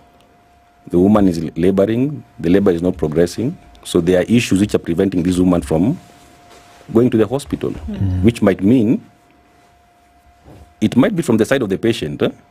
For example, either they are illiterate, they don't have much awareness in terms of the danger of being in labor for too long, or maybe the position of the woman in society is such that they cannot make the decision that now I need to go to hospital. They have to wait maybe for an older male relative to come and make that decision for them. I'm sorry. Please explain. What does that mean? Like for example, there was a doctor was telling me that they work in Marsabit, or one of those northern counties. And then the other woman in labor, and everybody has made a decision that you need to go for cesarean section. But the woman cannot sign the consent because she says, I need to wait for my uncle to come and make the final decision. Of course, there's a lot of delay in terms of appropriate action. But it happens quite a lot in many of our societies, where maybe because of the position of the woman, decisions have to be made by maybe older male relatives. But there can be also other issues can be contributing to why this woman is not going to hospital, which might also be something like finance. Sure. Because hospitals maybe might have some charge.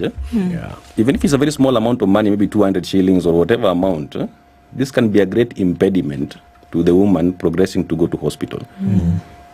There are many other issues also, maybe like infrastructure. There have been floods, and maybe the bridge has been swept away, and there's no road to the hospital, or the hospital is very, very far away, 200 kilometers away, and there's no means of transport. I mean, it's a complicated situation in terms of why we have this issue. But of course, the underlying thing is just maybe lack of adequate education and development of a country, healthcare infrastructure, general infrastructure and things like that. On the other side, of course, is the hospital. Do we have adequate and well-trained personnel? Because the woman could do everything, make a decision, I need to go to hospital, my labor is taking too long, and they're here, and there's nobody in the hospital. Maybe there's a doctor's strike or something is happening. Or the people who are there manning the hospital are not adequately trained to be able to identify that maybe now this patient needs an intervention immediately. Okay. Okay. Could we look, just get into medical a little bit more here? And if you talk about interventions that are needed during the childbirth process, that if they are not administered, then that we could get into a tricky situation. What would some of those things be? What would be a situation where a woman has labored for too long and then it's causing an issue that there has been no intervention for? What are some of those? In fact, the most powerful intervention to prevent fistula is timely intervention by cesarean section.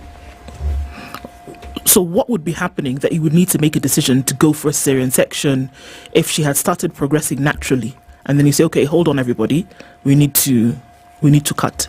In labor, we are monitoring two things. The dilatation of the cervix, because the cervix will be closed, but eventually it will open up until what we usually say is 10 centimeters. Because the uterus is contracting. It's a natural process and it's ongoing. So we are monitoring the dilatation of the cervix, but we're also monitoring the descent of the baby through the birth canal. Yeah. So if the cervix is not opening up and you've given adequate time, and what is adequate time? Usually there are some cutoffs, but they're not so strict. You have to make a judgment as a clinician. As you go along. As you go along. So you usually monitor the patient, and we have tools which you use like the pathograph and ETC. And then maybe there can be a line beyond which, if the labor is progressing beyond it, you have to make a decision as to, do I give more time or not? Also depending on your situation. If you're able to monitor and you're sure the mother is okay and the baby is okay, you can always try to give more time. But if there isn't adequate descent and dilatation of the cervix despite giving adequate time, then you have to make a decision for another mode of delivery. The problem sometimes, of course, is that there can be some thinking that vaginal birth is the best, which I might agree with, of course, to a great extent, but not under all circumstances. Many times a cesarean section can be a very good intervention to prevent complications. But to make it simpler, in a hospital situation, it's unlikely that you can develop a fistula, because an intervention, of course, will always be instituted. Fistulas are mainly occurring in patients who are laboring out of hospital for many, many hours to days, and eventually could end up dying or developing other severe complications. Are you saying that we don't find women in labor in hospitals for many, many hours, 48 hours and even beyond? No, it happens, but it's a bit unlikely that you can develop a fistula if you are in hospital, because at some point somebody will intervene.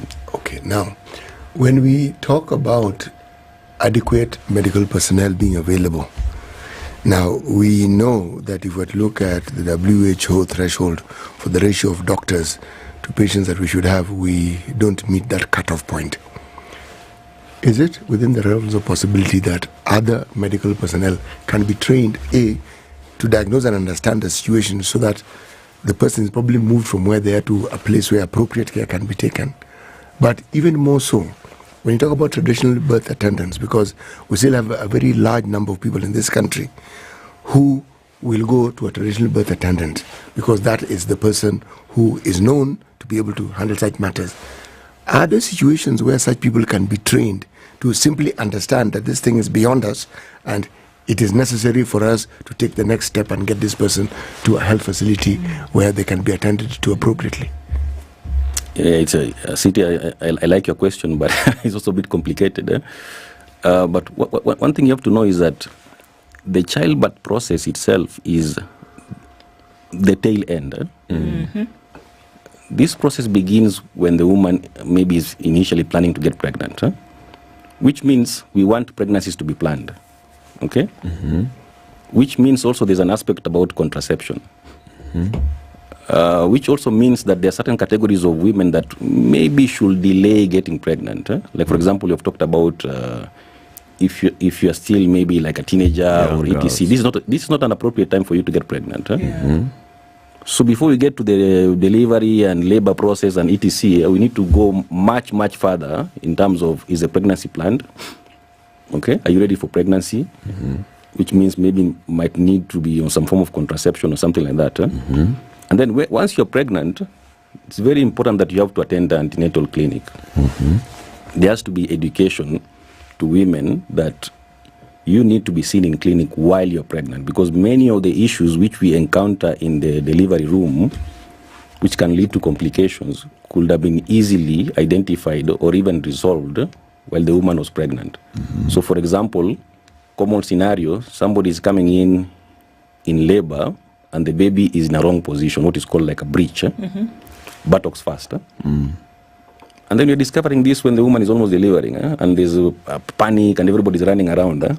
But if you had known it 3 weeks earlier, then you could have advised maybe even for a planned cesarean section. Or sometimes a woman comes in and she's in labor and she has twins and did not know. No one knew. No one knew. Yeah.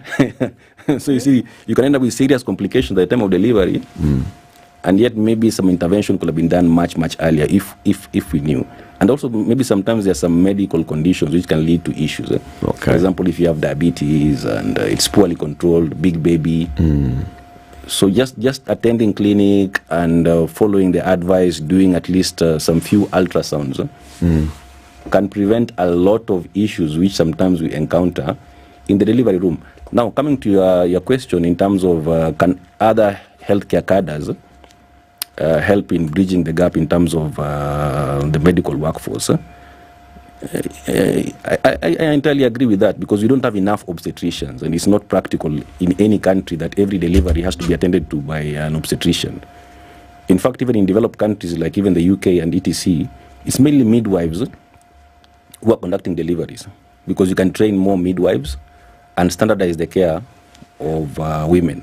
The most important thing is that it has to be a trained healthcare professional. The problem in Kenya is that many deliveries are not attended to by trained healthcare professionals. But of course, it's up to the various cadres to agree amongst themselves in terms of the scope of what you should be able to do. Let's take a break. We'll continue the conversation shortly, 24 minutes to 8.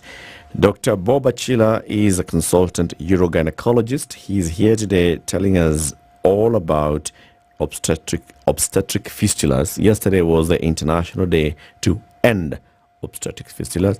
He's telling us there are millions of cases across the globe of this particular one, and it's a big one. So we'll address all the issues and all the things that need to be done so we can get towards that point of ending obstetric fistula. We'll be back shortly.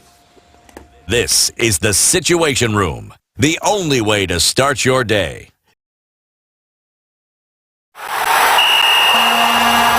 Shika every single Premier League game live on your phone or tablet with Showmax.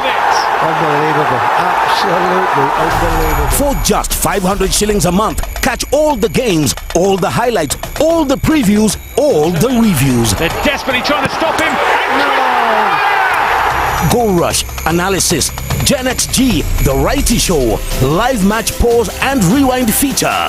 The world of the Premier League is now in your hands with Showmax.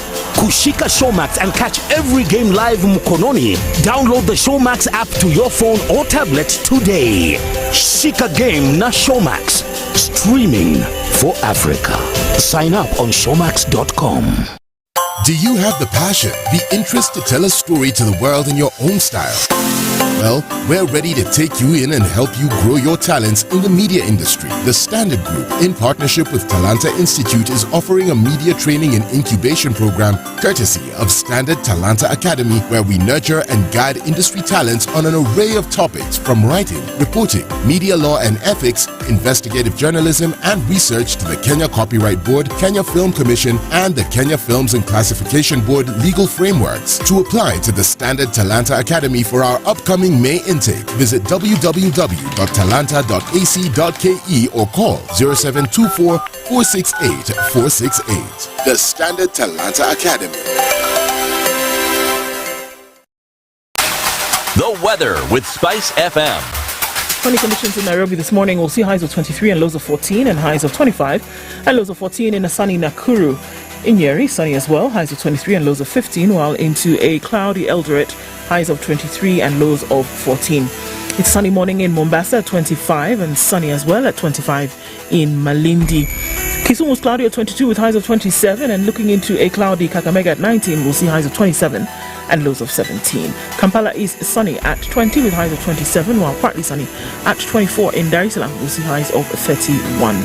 It's clear in Johannesburg at 8 degrees, highs of 23, while Mogadishu is sunny at 28 and Addis Ababa is sunny at 16. Lagos is clear at 27, going to highs of 32, while in Kinshasa, partly cloudy at 23, going to highs of 33. SpiceFM, Nakuru. It's a busy Friday, but nothing too painful this morning. There is traffic on Jogo Road heading out towards the Landis area. Landis Road through towards the Kamkunji roundabout, not yet packed up. Kangunda Road has been busy all week, and we're looking at still busy as you get towards Outer Ring. The Thika Superhighway coming in from beyond the Allsop stage, some traffic then as you get through towards Survey, and then out towards Wangari Maathai Way and Muranga Road. There is quite some traffic as you're getting on to the Globe Cinema roundabout, and then through to Museums area heading out towards Uhuru Highway. Busyness has started there. It's busy on Limuru Road. That construction still continues as you come out through towards Kitisuru and then through towards Muthaiga. So we're keeping an eye on that. We're getting into traffic hour now. We're probably going to see a pickup of that later on. We'll talk on SpiceFM, KE on X, hashtag the Situation Room. Mature, intelligent talk every morning. Spice up yourself.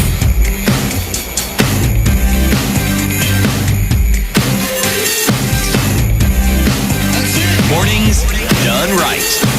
94.4 Spice FM, Nairobi. All right, 20 minutes to 8. We continue our conversation with Dr. Bob Achila, consultant urogynecologist. Well, there was a urogynecologist. Why not just a gynecologist? Yeah, so by urogynecologist, it means at base I'm trained as a gynecologist. Mm-hmm. But then I've undergone further training in women's pelvic floor issues, which include bladder problems or problems with bowel, sexual dysfunction, and something called pelvic organ prolapse. So it's just some subspecialty within gynecology. I see. Which includes dealing with issues like even fistula. Okay. And how many people have this training that you have in this country? Well, I was the first to be registered. I have not checked the register since, but there are many people training in this subspecialty now. They're in the process of training. Probably there might be others, and it's becoming now something that many people want to do. Okay. Yeah. 100,000 community health workers, that's what they're called, Abby? Community health promoters. Community health promoters were, contracted, I'll use the word contracted by government, just not too many months ago. So that meant that they were going into different parts of the country, essentially within communities, to give the very basic in terms of information when it comes to healthcare. Mm-hmm. From what you're saying, when a woman goes into labor, there's little bits of information that you should have in order for this process to be a little bit easier. Okay. Now, what you're also saying is that in the case of the formation of fistula, that it is 100% preventable, right? Indeed, yeah. That if you are in a medical facility at the time of childbirth, that if there was something that was obstructing this proper delivery, that could be sorted out. If there was a reason why there's distress in a medical facility, that can be sorted out. It's a matter of information. Would you say that these community health promoters, having had this basic information, that this is one of the things that probably could be front and center of what they promote in community, if it's 100% preventable?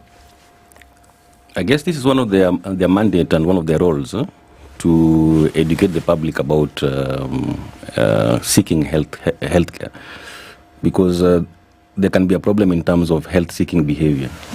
So, for example, if you have a severe headache and you're at home for 2 weeks, it's until that point when you make a decision that I need to go to hospital that an intervention can be made.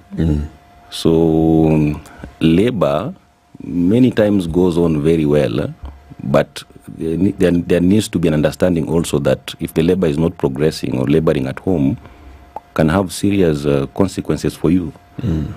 So I think maybe education is very, very important for people to be aware that there can be serious complications which can result as a result of obstructed labor, including maternal death of the baby, and serious issues such as fistula. But of course, I think maybe I can re-emphasize the point that labor is a tail end of the process. Yeah. There is a whole period in which you are pregnant, at which you need to be seen in hospital at least a few times. Okay, usually maybe they say up to 8 times now. Wow. but I think even if you have to go once, it's much better than not going at all. Yeah, because so many things can be picked up, including even your previous history. Sure. And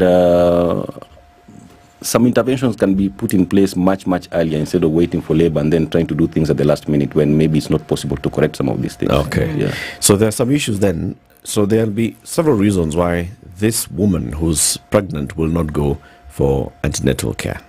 One of them may be cultural. They're like, okay, apana, sisi, tuenda hospitali, those ones. Second one would be the issue of cost. So they're thinking, every time I go here, this is a cost, and I want to minimize how much I spend. And maybe I'll just go in the final days of labor. Another one will be access. Distance from said woman to the nearest health facility that can offer this kind of care. Now, I'm sure you'll agree with me that the third one has higher risk of ending up with this kind of complications at childbirth. Yes. Now, even with community health promoters being deployed across the country, if there's no health facility that's about 10 kilometers radius to you, you are still at risk. So how do we address these issues? How else can we ensure that these women are taken care of? Which I want to go back into CT's question. Traditional birth attendants. I know your professionals, your profession, the obstetricians and gynecologists I have sat in a forum where many of you have actually said, no, we should discourage this whole thing of saying anti-traditional birth attendants. No. But don't you think they have a sense? They have a place here somewhere? Yeah, you see, now this is where some controversy starts. Where there's maybe depending on the country where you are. Yeah. People believe that it doesn't matter too much who's taking care of the patient. So long as something is done, we are lowering our standards. Because as much as we are a poor country, a healthy population can be a very big booster to development. Pregnant woman is very complicated. Labor is a very complicated process.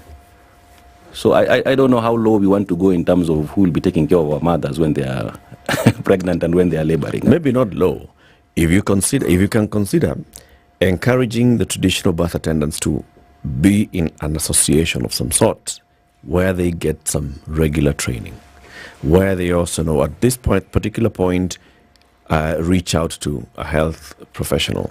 At this particular point, consult here. At this particular point, you can do 1, 2, 3 things.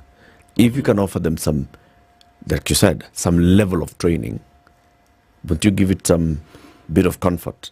Yeah, we can't dismiss them completely, but now this level of training is now what becomes controversial. Because the more you train, then the more you're turning into a midwife, the more you're turning into a nurse, the more you're turning into a doctor. Yep. But usually it's said that maybe in poor countries they want maybe solutions for poor people. See, but there's that minimum standard of care to any human being. The way you manage a patient with hypertension in Kenya should be the same as in the US. It's not like I know you're just in Kenya and you have hypertension, because the consequences can be the same regardless of where you are in the world. If you get a stroke or kidney damage or other things, it's much worse for the country than maybe trying to put in some small intervention which seems like a stopgap measure but can be worse in the long run. What you're saying, I understand, and I understand it very well, because by the time somebody becomes a medical practitioner, the training you go to and the understanding you have, there is so much more you know. And because of that, you feel someone who doesn't have this knowledge may probably cause more harm than good in the long run. And yet they mean well. But this is a debate that's going to go on for a very, very long time, because there is a demand issue here. there are people who will still go to these traditional birth attendants. And the reason is because the birth attendant has a track record of success. Yep. Okay?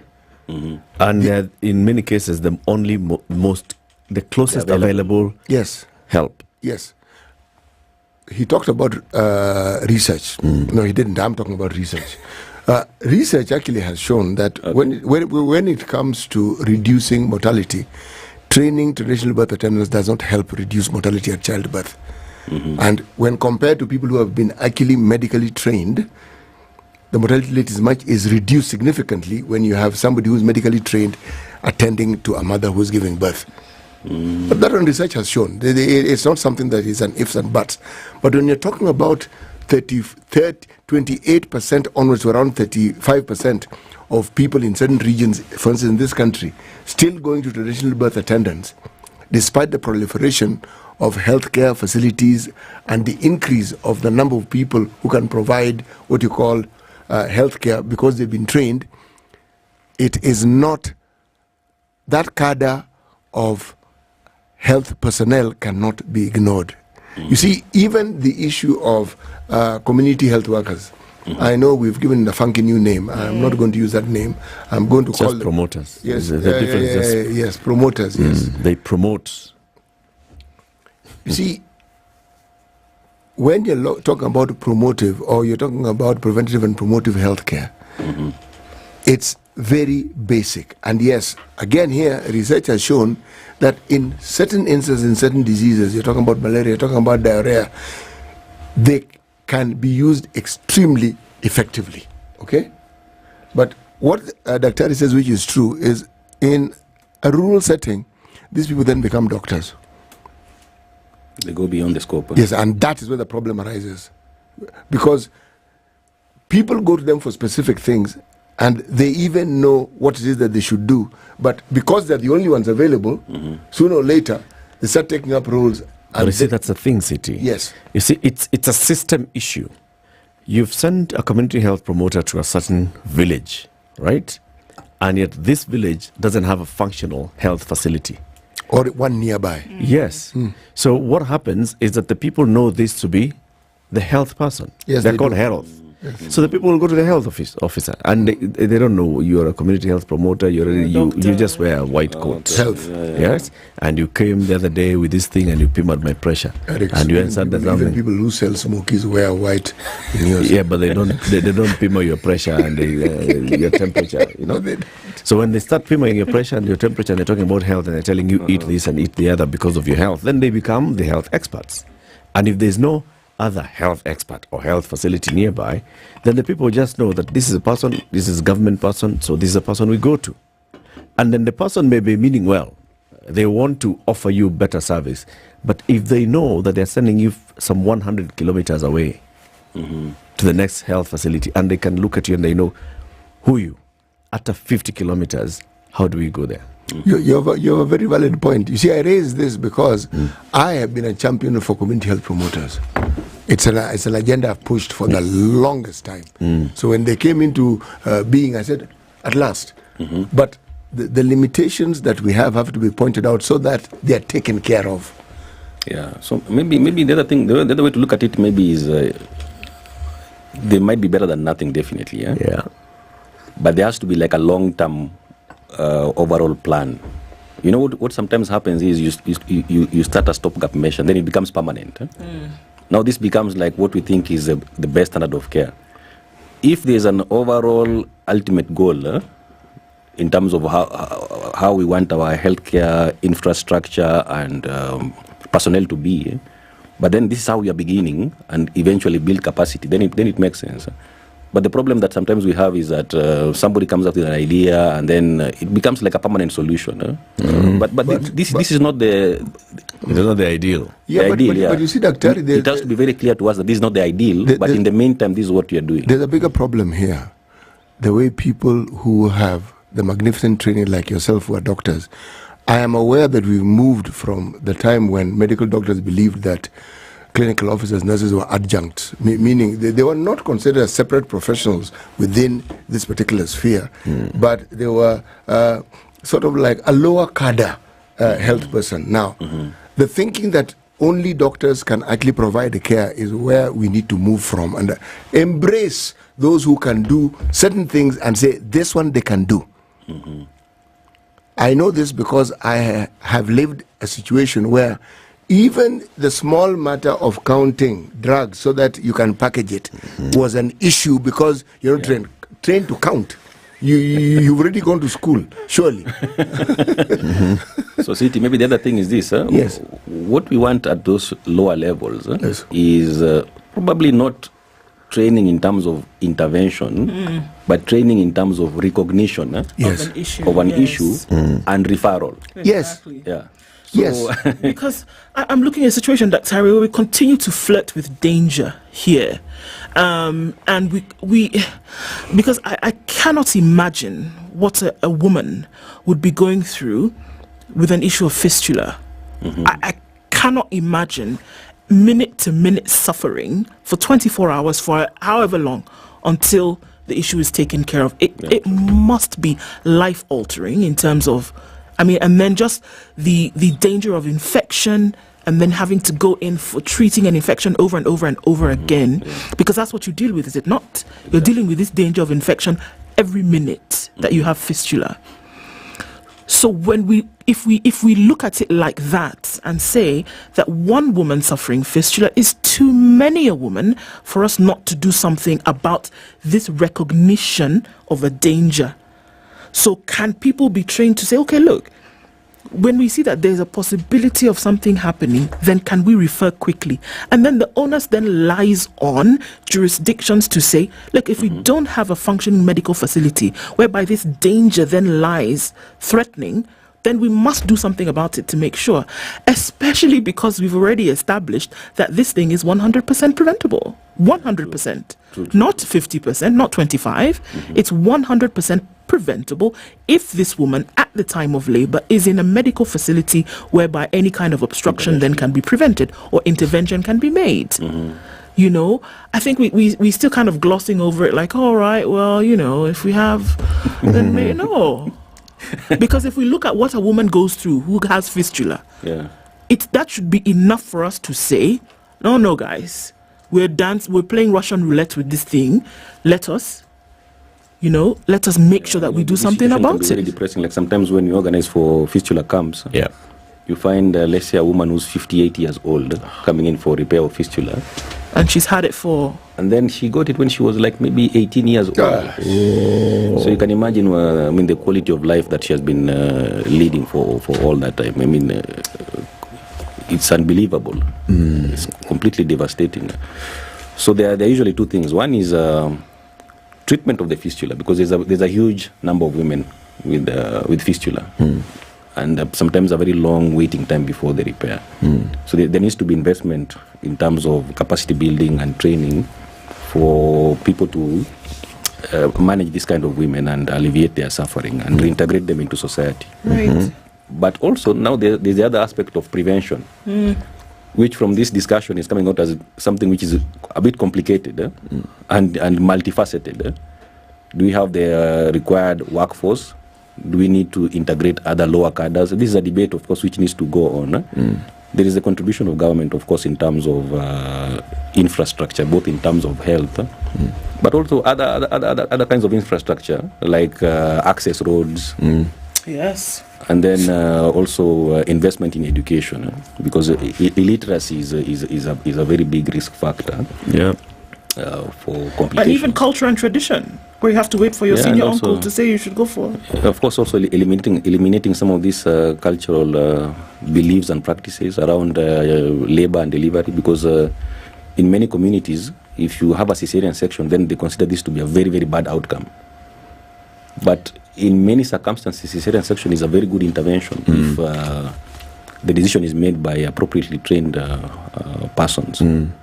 And then, of course, also eliminating things like early marriages and early childbirth, access to contraception.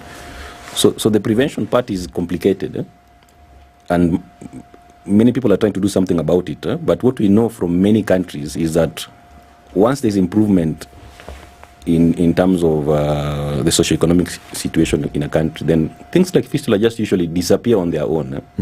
So it's mainly a problem of poor countries. It's a poverty issue. It's a poverty issue, yeah. Because even when you say poverty, it's not necessarily at far-flung areas. I am sure, Dr. you've even come within across Nairobi and the slums. And that's what I was about to say. That people who did not even give birth at home, but they went to some local, what they consider to be a health facility, and they ended up there, but they found somebody who's completely inexperienced to handle what they were dealing with, and they ended up here. But as far as they know, they went to a hospital in Nairobi, right, in a slum area. But they found somebody who is a quack, and what kind of intervention they got was just the wrong intervention. They end up with fistula and other complications. So regulation is also a big issue here in terms of just KMPDC making sure that we have the right facilities in all these counties, in all these urban areas where poor people live, and the next and nearest most affordable health facility is just some random Joe who opened up a shop and wrote hospital. True. But Dr. we thank you very much for joining us today. We'll continue these conversations in future. Okay. Dr. Bob Achila is a consultant urogynecologist. He was here this morning to talk to us about the International Day to End Obstetric Fistula, which was celebrated yesterday worldwide. It's 8 a.m.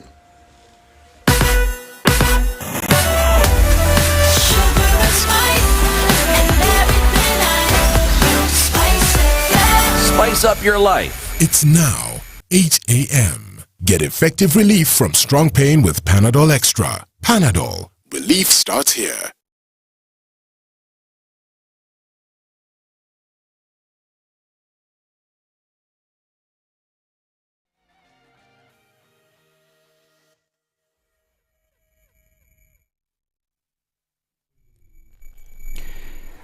Good morning, this is Newswire. I'm Dennis Aseto. President William Ruto has secured $3.6 billion, approximately 4.7 billion shillings in funding from the United States to construct the 440-kilometer Nairobi Mombasa Expressway, marking a major milestone for Kenya. The significant infrastructure project will connect the capital city Nairobi to the port city of Mombasa. The agreement between Kenya and Everstrong Capital LLC was signed by the Kenya National Highways Authority Thursday during President Ruto's state visit to the US. Now, the 4.7 billion shillings investment in the project will be spearheaded by American development finance institutions with significant contributions from Kenyan private sector investors and pension funds. Now, Mombasa Governor Abdul Somad Sharif Nasir has issued an executive order banning the sale, supply and consumption of khat, popularly known as muguka, across the county. Nasir made the decree at Port Reid's Hospital, Mombasa, highlighting the pervasive consumption of the stimulant drug at the coast, including among school-going children. Nimeweka sahihi yangu katika executive order inayotoa amri ya kwa mwisho wa kufika mogokani katika boda zetu, gari zozote ambazo kwamba zenye kubeba mogoka zipige roundabout ziende kwingine. Tunasema hakuna uuzaji, usafirishaji, utumiaji wala kuingiza mogoka katika kaunti ya Mombasa. Huu mwaka hatujafika hata nusu mwaka, lakini idadi ya watu ambao wanahitaji usaidizi katika hali ya maradhi ambayo kwamba ni ya kufyetuka akili, katika hali ya maradhi ya kwa unategemea haya migoka, idadi yake imepanda zaidi ya mara 2 kuliko hivyo ilivyokuwa mwaka jana. According to Nasir, Muguka traders have ignored laws put in place to safeguard children from the drug's influence, with some been going as far as selling the drug to minors. A 57-year-old man is being held by police in Chepalungu, Bomet County for stabbing his 64-year-old brother to death following a land dispute. Police reports indicate that the suspect used a kitchen knife to fatally wound his brothers Akayo Kiplang and Ngetich, who bled profusely before succumbing to injuries. The suspect subsequently fled the scene. Now, police officers stationed in Gatundu South, Kiambu County, has been arrested after a loaded AK-47 rifle in his possession got lost under mysterious circumstances. Karatu Police Station Police Constable Benson Otenda was manning the precinct's report office before handing over to a colleague. Otenda subsequently retired to his quarters with his state-issued AK-47 rifle serial number 5524595. He reportedly placed the rifle next to his bed before taking a long nap, only to wake up and find it missing later on. Now, the government has released 1.5 billion shillings for bursaries and affirmative action groups across all the 47 counties. Gender and Affirmative Action Principal Secretary Ednah has confirmed now the funds spanning both the third and fourth tranches jointly will cover school bursaries for learners from vulnerable households. Of the total amount, 273 million shillings was disbursed towards supporting bursaries and scholarships for 25,000 students, while 413 million shillings will go towards supporting 2,000 registered affirmative action groups with grants. Youths in semi-arid areas within Kenya have been urged to adopt drought-tolerant farming methods. Farm-based project targeting at least 10 regions in semi-arid counties seek to break the myth of youth unemployment by training young people to engage in self-employment agriculture. Africa Harvest and SAT in partnership with Mastercard Foundation targets over 120,000 young people, guiding them in engaging in profitable agricultural for self-employment. And over 2 million girls and women worldwide are estimated to be living with untreated fistulas. This is according to the World Health Organization. Obstetric fistula is a serious injury and complication that occurs during childbirth due to prolonged labor. Dr. Grace Kanyi, an obstetrician and gynecologist, explains that fistula occurs when a woman withstands prolonged or unskilled childbirth. And finally, 4 people have died and 16 are injured after a 2-story building collapsed at the Spanish island of Mallorca. According to local emergency services, several people are believed to be trapped at the site of Medusa Beach Club, a beachside restaurant on Cortago Street in the regional capital Palma de Mallorca. The incident reportedly happened Thursday night. Now, there are fears that a number of people may be trapped in the wreckage. This is Newswire. I'm Dennis Assetto. Good morning.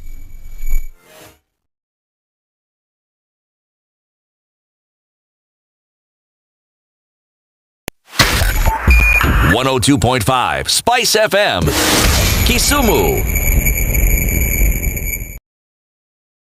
It's Friday morning. Traffic is not too crazy. There's traffic coming in on the Thika Superhighway out through to Survey and then through towards the CBD. But then you get onto Globe Cinema roundabout today. There's quite some traffic there coming from Ngara. And also then as you come off of Wangari Maathai, traffic then leading towards museums is quite heavy this morning. Uhuru Highway then getting out into the CBD as well will take on some traffic just because of that. Limuru Road is busy. It's been busy all week and we're looking at that continuing this Friday morning, but not too sticky, so we should be all right. As you come off of the Eastern Bypass and then trying to get out towards Cabanas and then onto Mombasa Road, that is very, very busy this morning, snaking along as you're getting into the city. Outer Ring not looking too bad. Let's see how we can keep that through the morning. SpiceFM KE on X, hashtag the Situation Room.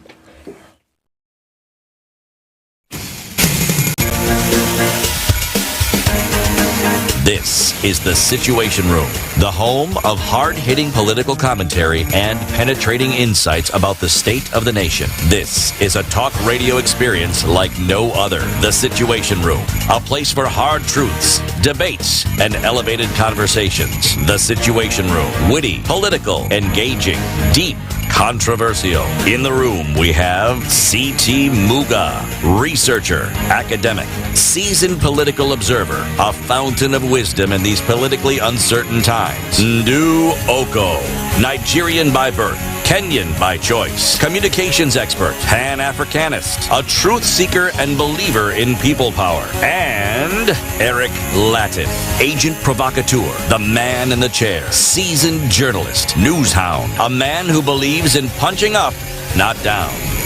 This is the Situation Room, the only way to start your day. 7 minutes after 8. How are you doing? Welcome to the third hour of the Situation Room this Friday. It's the 24th of May, 2024.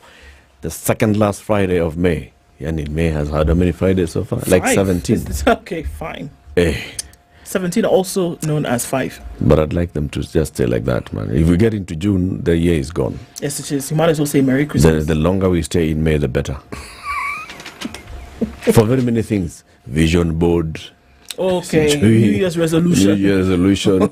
Once you get cross June, forget it. Just consider yourself failure. Wow. Failure. Sheesh. eCitizen has a platform. It's eCitizen.com, but .go.ke. But also, if you want to go to the KRA platform on eCitizen, it's eCitizen.kra.go.ke. You can also access the eCitizen platform and go into KRA through a USSD code, a very simple one. Star, what city? 222#. That's it. And this is important because now the law requires that you issue tax invoices for all matters, even those that are not VAT registered. Previously, it was just VAT registered entities that were issuing tax invoices. Now the law says, that's the Finance Act 2023, that you must generate a tax invoice for all your transactions. And that is now what is called the Electronic Tax Invoice Management System. Yes. ETIMS. Yes. How do you get an ETIMS invoice? Well, it's not really very difficult. Once you go to the eCitizen platform via *222#, you will have an array of choices. Look for KRA. Okay. When you get to KRA, you will want to understand what is behind KRA, and then you will be given an opportunity to actually understand what the invoice looks like. And then you have to populate it with details. Among the details you must put in there is the PIN number of the individual or entity whom you wish to send the invoice to. Once you fill in those details, all you do is either send it or find a way of printing it out. When that is done, you will likely be compliant. That's it. You will be ETIMS compliant. It's as simple as 222. Yes. It's a weekend. The weekend is coming. Are you thinking entertainment? You should be. There's a movie called The Prisoners that I want to watch again. The what? The Prisoners. Okay. I want to watch it again. A fantastic movie from start to finish. Thumping. Has a fantastic cast. The storyline is mesmerizing. That's the kind of stuff that you get on Showmax. Yeah. For as low as 500 shillings. As low as 300 even. Yeah. So what do we need you to do? We need you to get onto www.showmax.com, or you download the Showmax app on your Google Play Store or Apple App Store, and you can find fantastic entertainment just like that. Whether it's series, whether it's movies, when the Premier League was on, you can actually get that live on your mobile phone. You can download this stuff and watch it later. It's entertainment on the go in full HD. Shika Showmax. The Premier League, the European Champions League final is coming up. Yes, it is. Europa final is coming up. Yes, it is. There are finals that are coming up, and you can still catch them. We were talking about it, you wanting to watch a movie called Prisoners. One person who I don't think would like to watch anything called Prisoners is our next guest in the show, because he has spent more than 500 days behind bars. Job Sikhala is a Zimbabwe politician. He's a chairman of the Zimbabwe National Democratic Working Group. He's our next guest. Good morning. Good morning. Welcome to Kenya's biggest conversation. Thank you very much for your invitation for me to come and converse with you. We call that the hot seat of the Situation Room, and because we are going to ask you the hot questions, but we welcome you with a conversation with a brand of tea. Siti, give our guests some tea. This is called Kenyan chai. Chai is tea. Yes. So, Job, this tea is called Assis. It's golden tea. It's premium tea. And the tea comes in various flavors. As you can see from that pack, it's Assis premium tea. You can have it. You can have it. No, thank you very much for your gift. And you can check what's inside. Check what's inside. And then it's called Assis Premier Tea. Yeah. Tea is. Yes, as is. Tea as is. Yes. Thank you very much. No, I've seen there is a Tangawizi chai. Yes. Tangawizi chai. Tangawizi chai. It is ginger, and it is made of ginger. Yes. Then the other one is golden tea. And thank you very much for this important gift. Go and enjoy proper Kenyan hospitality. In Kenya, you land, you're given tea. Thank you very much. As you're about to leave, we'll give you tea. This has been a great welcome, and I thank you very much. Yes. The other welcome that we give you is the day's African proverb. Yes. So CT every week goes to one African country. He researches proverbs from that country, and he brings us a proverb a day from that country. This week he's been in West Africa. Yes, our proverbs all this week have been from the Republic of Liberia. Interesting country. It is bordered by Sierra Leone, it's bordered by Guinea, it's bordered by Cote d'Ivoire, and the Atlantic Ocean. The proverb for the day. This is the last proverb for the week. In case you're wondering, we've had proverbs from Zimbabwe not very long ago. In fact, we've had proverbs from Zimbabwe, I think, in this since the show began 4 times. Yes. And we'll be going to Zimbabwe next. So next week, those who are listening, if you're listening to the show, we will be bringing proverbs from Zimbabwe. Okay?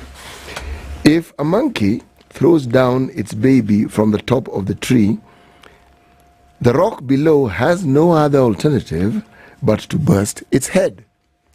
If a monkey throws down its baby from the top of a tree, the rock below has no alternative but to burst its head.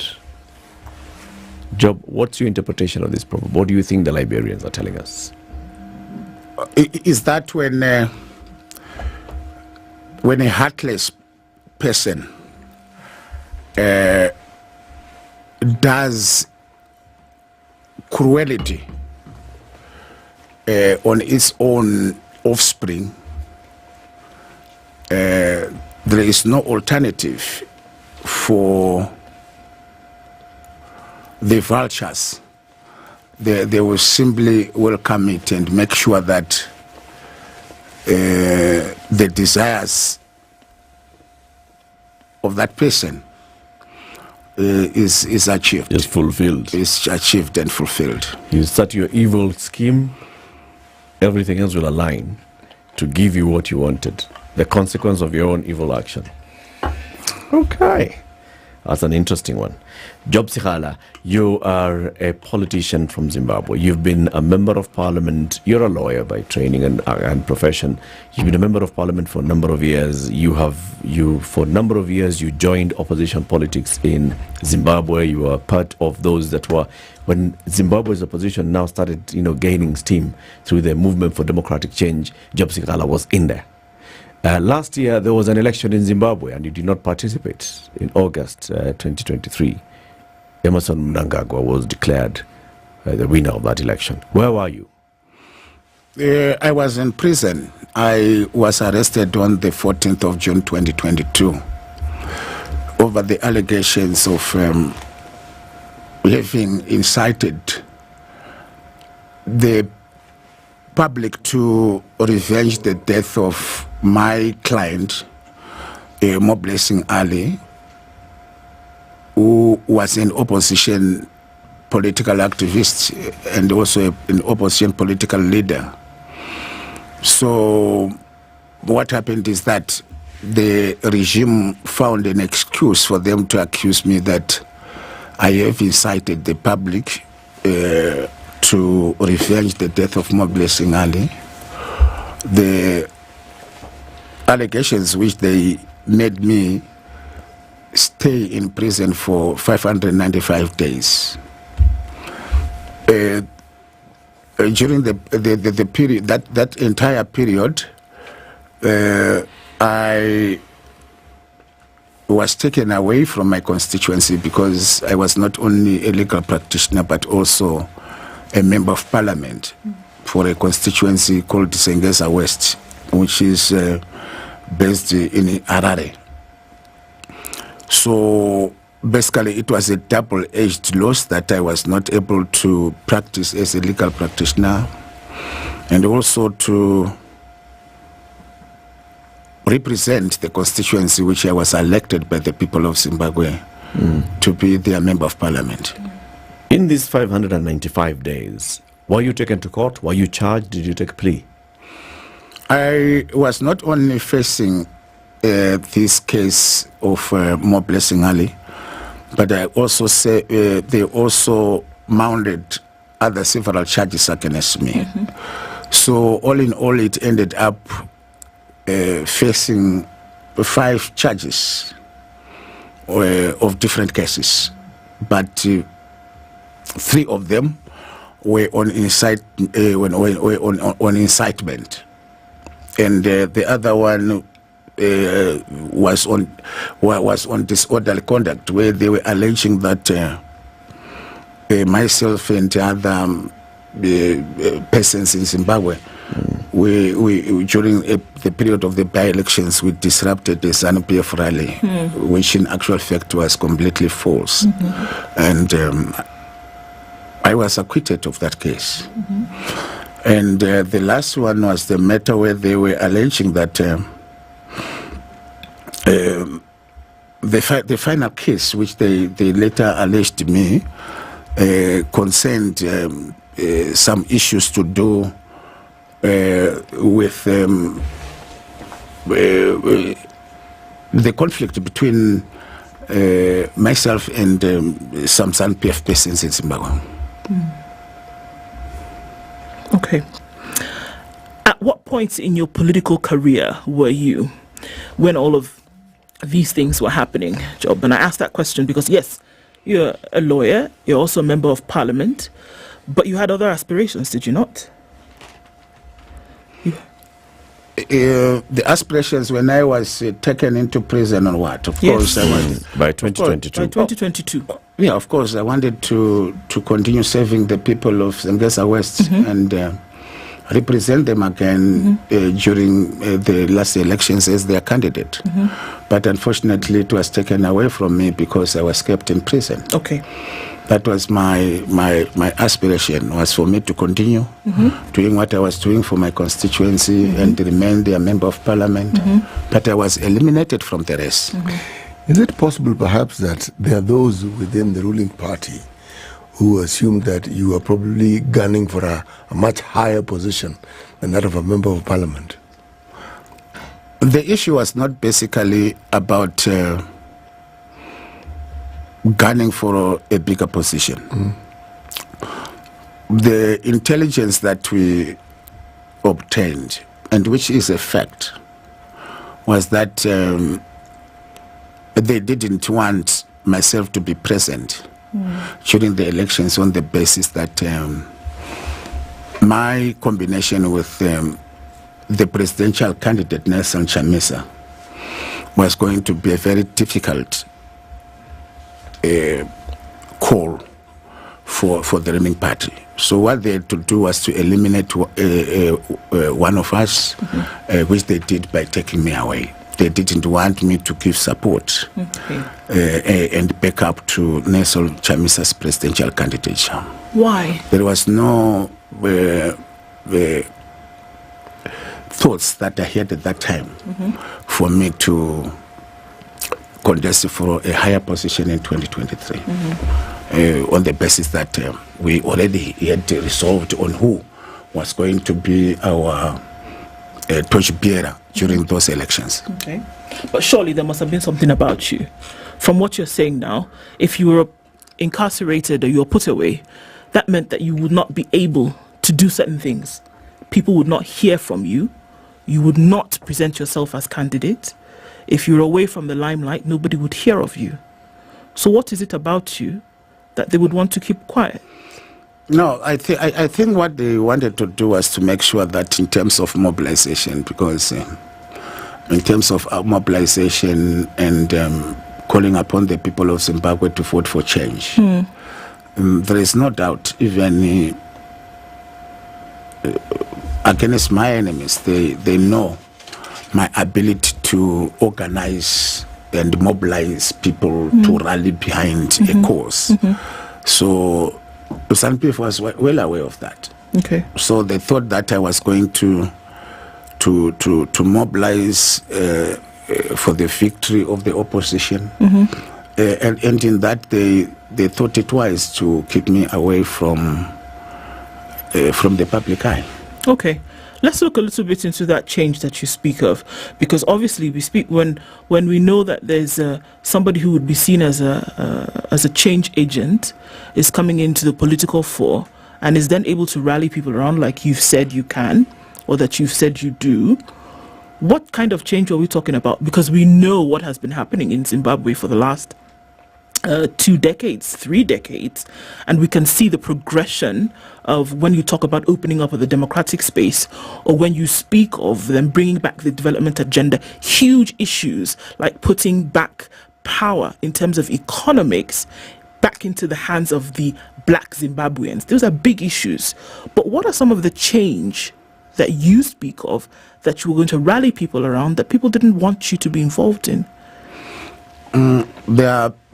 I think there is some serious misinformation which is being spread around.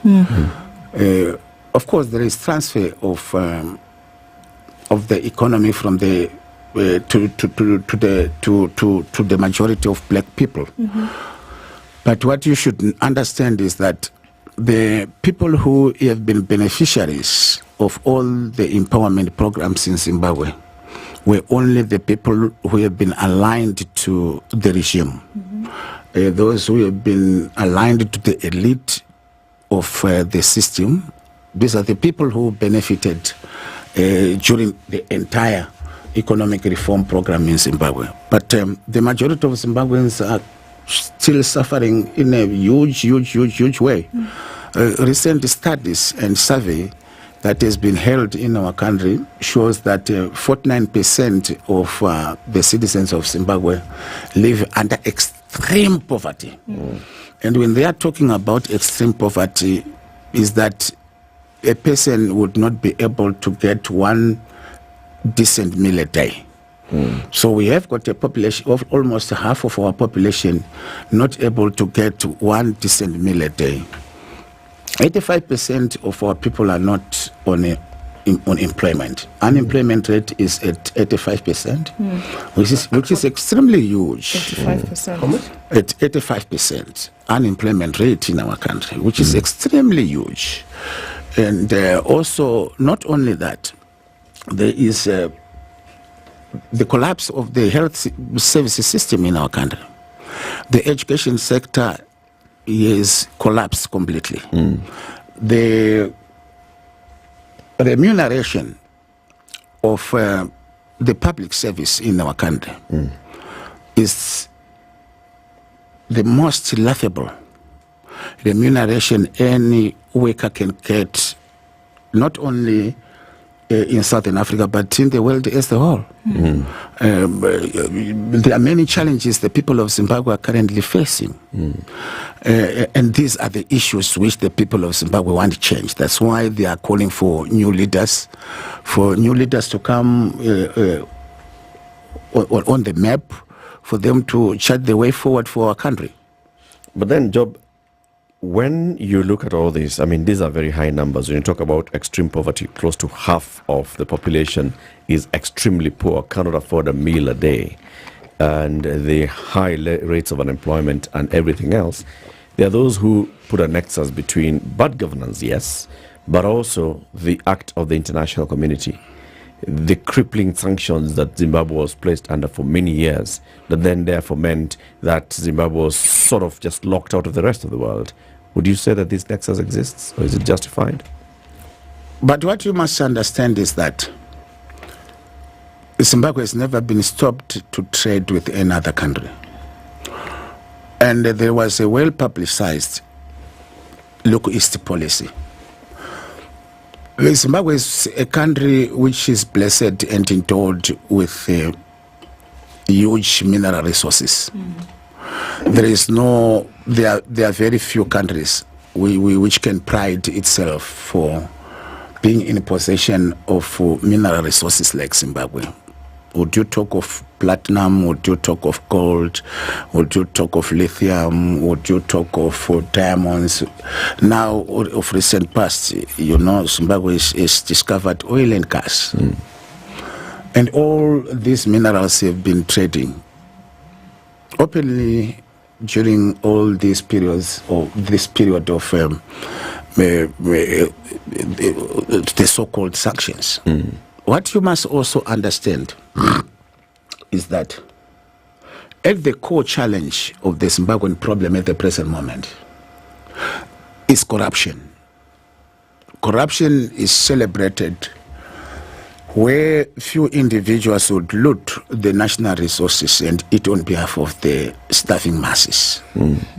So this is the challenge that we have been having as a country, where corruption is even celebrated. If you could have listened to a documentary that was produced by Al Jazeera, that has exposed the gold mafia on how illicit gold smuggling has been taking place in our country. And the hemorrhaging of so many resources and the externalization and money laundering into offshore accounts. Those are things that really are the challenges we, the people of Zimbabwe, are facing. So it's bad governance. Bad governance associated, accompanied with entrenched corruption that is celebrated as part and parcel of the normal culture in our country. Those are things that we say are at the core of the challenge of Zimbabwe. Economic sanctions have got effect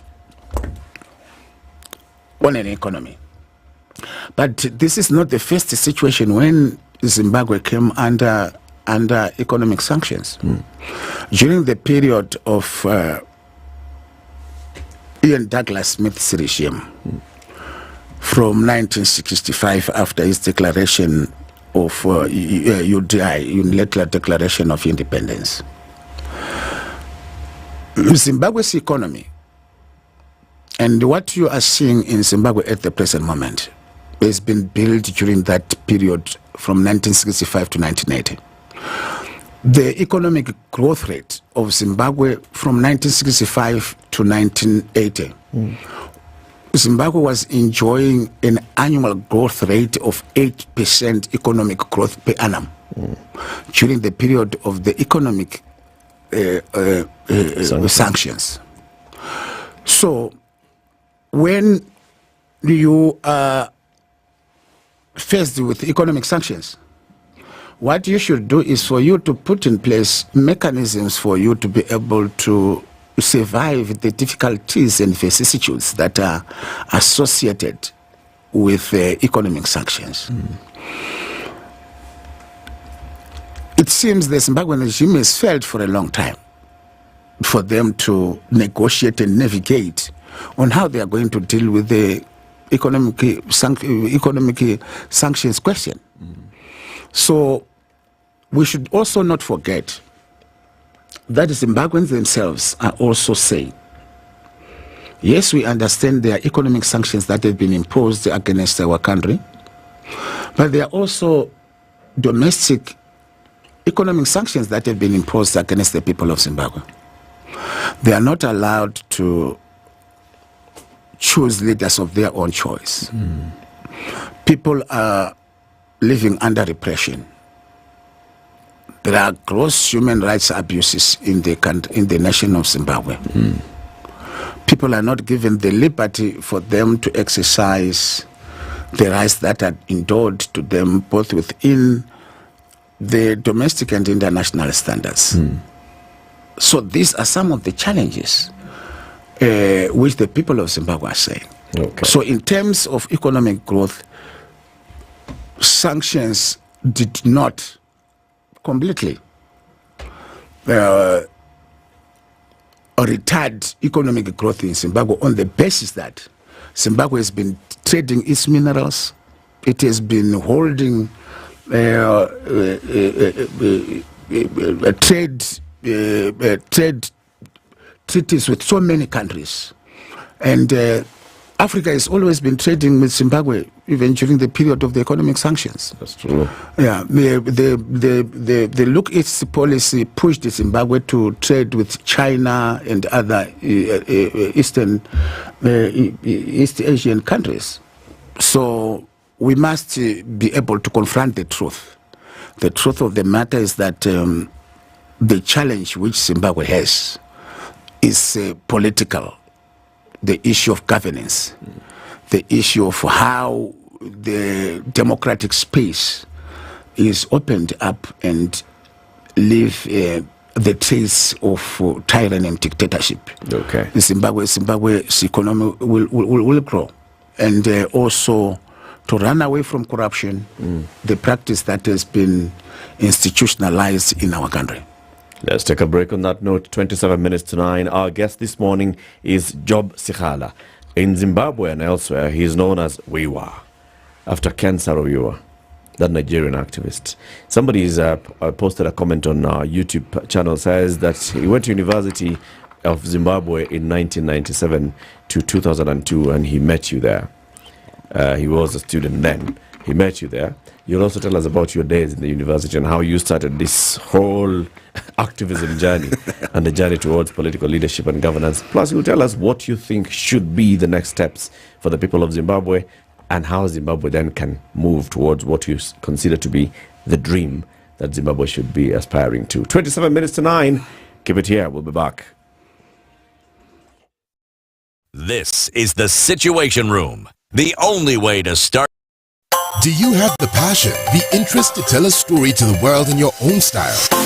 Well, we're ready to take you in and help you grow your talents in the media industry. The Standard Group, in partnership with Talanta Institute, is offering a media training and incubation program courtesy of Standard Talanta Academy, where we nurture and guide industry talents on an array of topics from writing, reporting, media law and ethics, investigative journalism and research to the Kenya Copyright Board, Kenya Film Commission and the Kenya Films and Classification Board legal frameworks. To apply to the Standard Talanta Academy for our upcoming May intake, visit www.talanta.ac.ke or call 0724-468-468. The Standard Talanta Academy.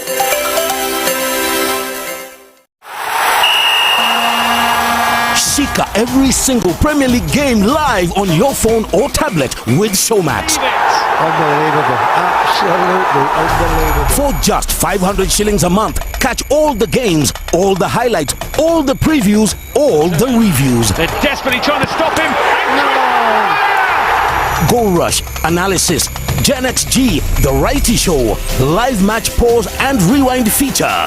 The world of the Premier League is now in your hands with Showmax.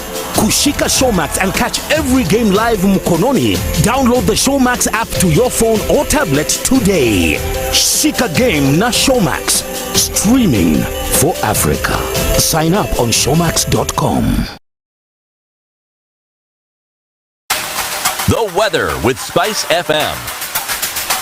Sunny conditions in Nairobi this morning. We'll see highs of 23 and highs of 25 in a sunny Nakuru.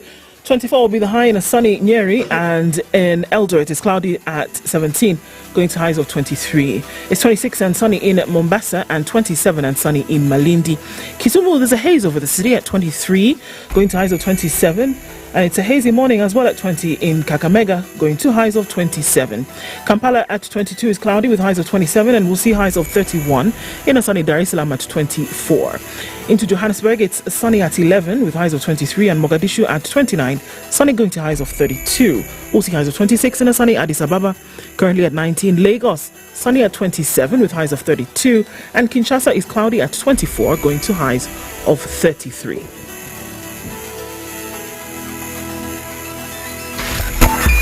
SpiceFM, Nyeri. All right, less busy on Kangunda Road as you get towards Outer Ring at that junction, so I think we should be fine coming out of that. Thika Superhighway hasn't been too busy today, and we're seeing a shortening of that traffic jam as you get towards the Pangani Tunnel. Coming off of Limuru Road, still a little bit of traffic as you get through towards Muthaiga. But the rest of the city seems to be buzzing as usual, as it would on a Friday morning. Not much in terms of any stickiness when it comes to traffic. Hopefully we can keep it just so as we get into the weekend. Let's talk on SpiceFM KE on X, hashtag The Situation Room. Mature, intelligent talk every morning. Spice up yourself.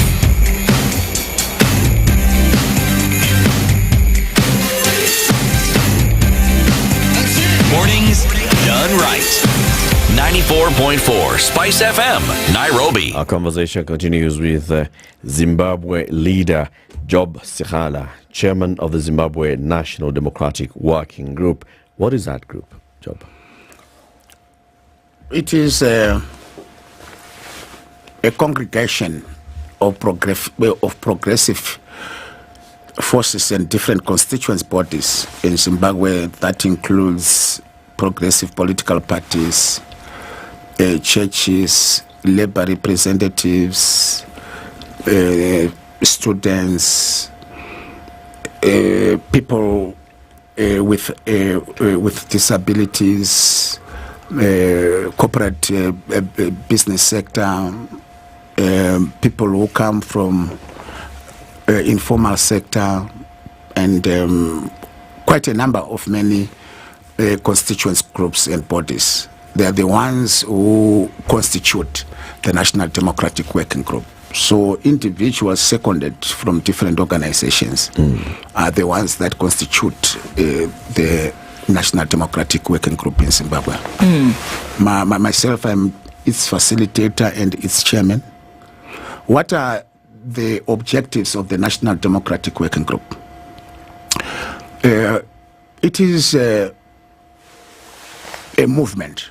It's not a political party.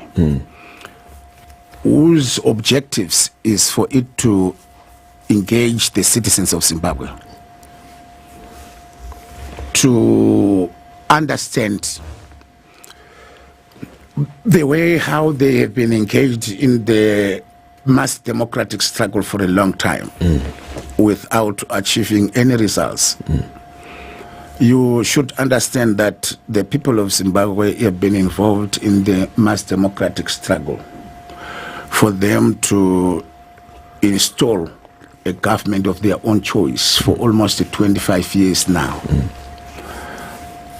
And what has been elusive has been the transfer of power, despite the opposition winning elections several times.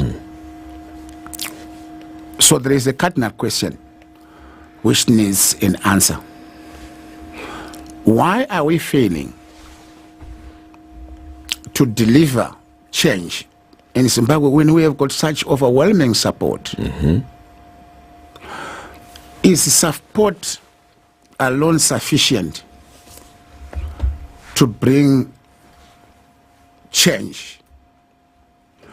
In a situation like the one that we have in Zimbabwe, where we have got a colossal deep state that wants to remain clinching to power without the mandate of the public. This is a fundamental question which needs to be answered by the people of Zimbabwe. What do you think the answer would be, from your own perspective? We should not prophesy. That's why we are taking this thing to the public. What the objectives of the National Democratic Working Group is to dialogue and converse with Zimbabweans. We want to engage in a conversation and in a dialogue, in a nationwide consultative process, where we are going to engage the citizens of our country directly from the grassroots level, at a ward level, to ask them, where have we gone wrong as the opposition and the mass democratic movement in our nation, for us to have engaged in this long journey since 1999 up to present, despite the massive support that we enjoy, without delivering change in our country. Then, Job, I think the question should not be asked to the people. The people have already given you their support. They expressed their support, as you say, in the ballot all the time by voting for opposition candidates, by voting for opposition leaders. But then those that are bestowed with the mantle of leadership of the opposition are the ones that are not delivering them to Canaan. Why do you want to go back to the people and ask them, why have we failed? That will be a wrong approach, which we want to cure via this process. The struggle is not owned by leadership. We have been making this problem not only in Zimbabwe but also in Africa as the whole, where we have elevated leaders to the pedestal where they should make decisions for the struggle that does not belong to them. The mass democratic struggle belongs to the people and the masses of a country. We have to restore back the power which the masses must have in any successful prosecution of a struggle. The masses must be the owners of the destiny of their own country. If you are not able to solve that equation, we will continuously have the same problem all over and all over again. Why we are going back to the people? The masses must not be subordinate to the struggle. They must be the couriers of the struggle, and successful struggle. Even during the period of our own liberation struggle in Zimbabwe, the liberation struggle in Mozambique, and also the liberation struggle in South Africa, the masses were the couriers of the struggle. These are the people who were the engineers and the drivers of the struggle. So exactly the concept that you are talking about, where you say the leadership must be the one that must ultimately carry the destiny of the struggle, is a completely wrong concept. We are subordinating the masses to the leadership rather than the leadership subordinating themselves to the masses. How do they activate that change? And I think this is a question that is often asked. If we look, I mean, right around Pan-African societies, I think that question comes out very clearly front and center. And even here in Kenya, in Nigeria, and we ask and we say, okay, if we say that the couriers of the struggle are actually the masses, how do they activate it to say the change that you talk about that needs to be seen then actually is brought about by the people? How? By their vote? By keeping leaders accountable? By taking leaders out of office when they see that 1, 2, 3 is not being done? Correct. How? Yes. The masses are the ones that must be the ultimate voice in the struggle. There is no anything. Just for example, during the period of our last elections, what should we have done as Zimbabweans? Was simply to go back to the people, ask them, what do you think we should do about your victory that has been stolen? They were going to give you a very clear way forward, which when you speak out, you don't speak out your own mind and your own way forward. The people will be the couriers of the decision that you will publicly pronounce. So the struggle must be restored back to its original owners, who are the masses. We must be the people who will only be the object that is used to pronounce the position of the people, not the people waiting for the leaders to give them the way forward. So the people of Zimbabwe must be given an opportunity for them to speak about what they want exactly on the way how we should prosecute their struggle. Do you have a constitution which supports this? The constitution is an organization or a national constitution. Constitution as a document which is supposed to actually have enshrined within it the aspirations you're speaking of. Does the Zimbabwean constitution support what you're saying? Yeah, it supports. It is the right for.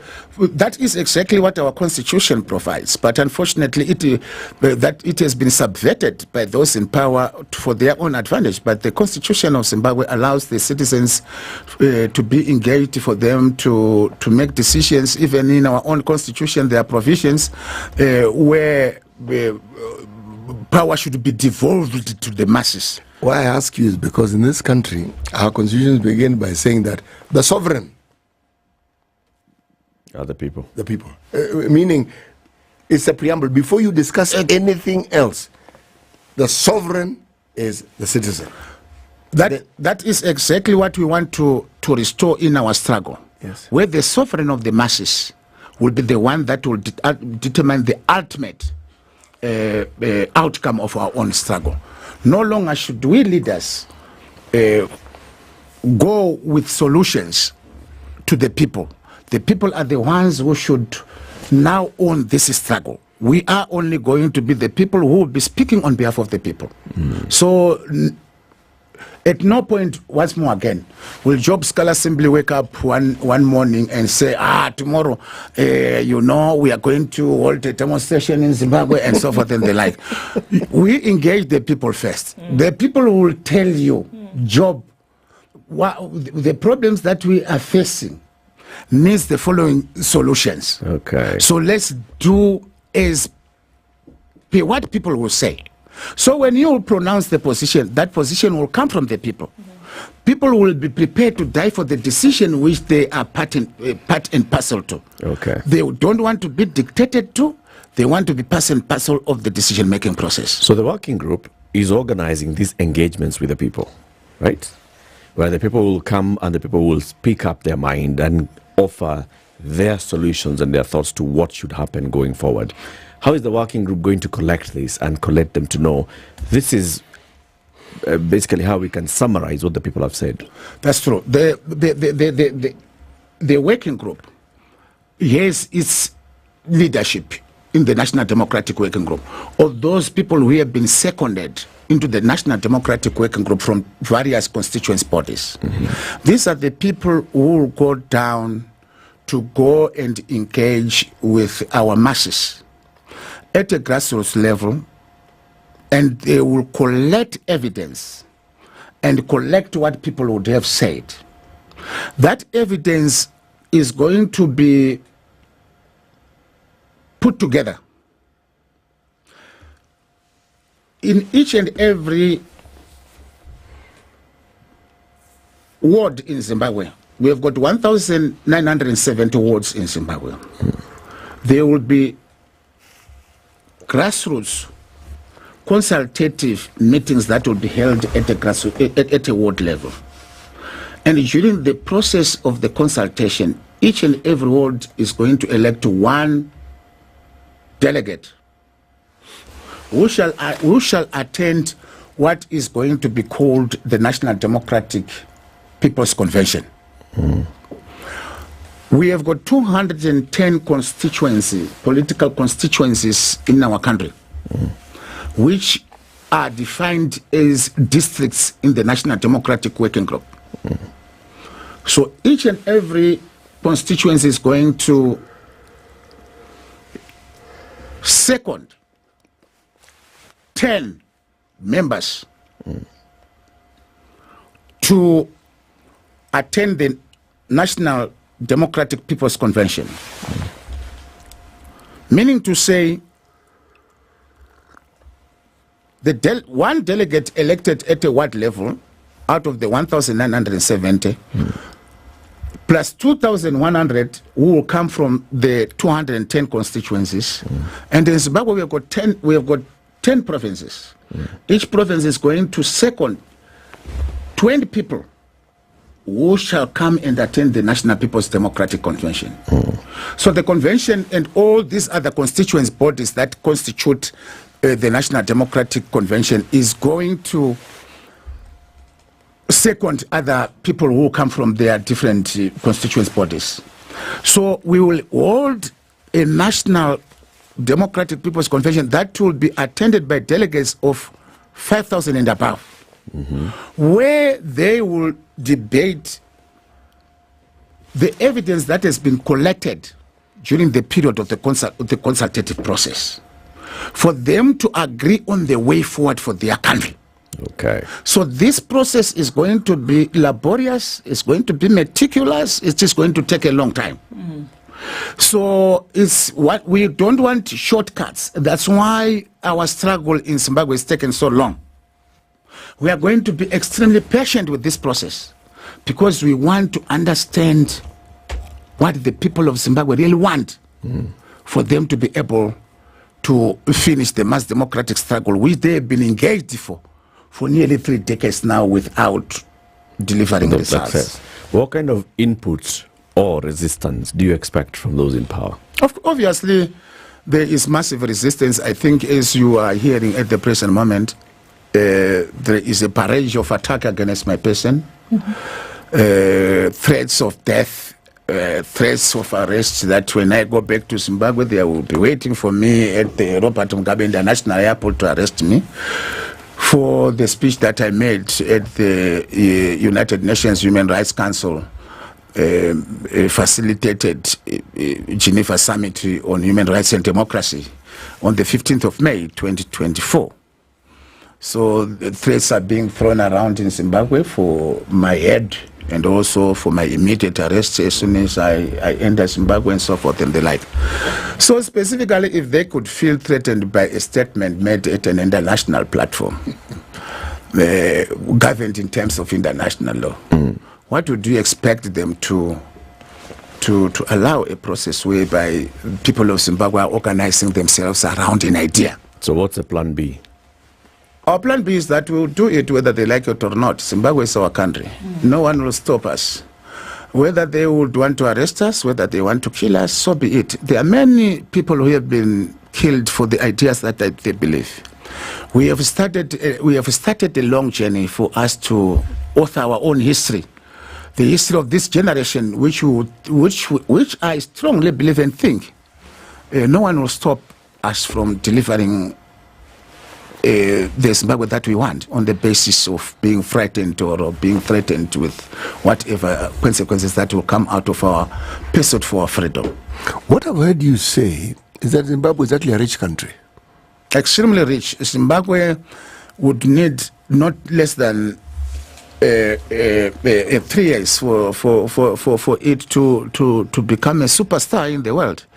Zimbabwe's resources. The moment when we stop looting and hemorrhaging our resources and siphoning resources to offshore accounts and basically put everything to the development of our country, Zimbabwe is a wonderful country.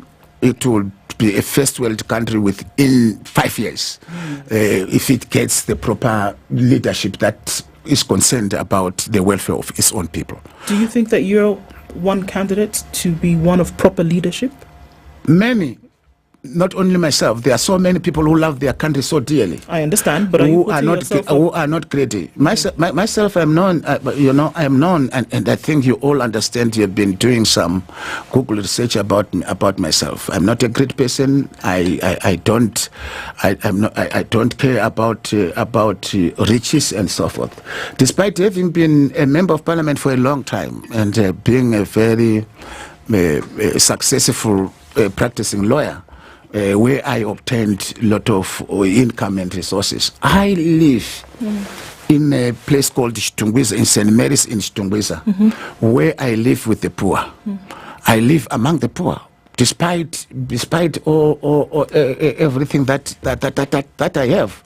I could have long left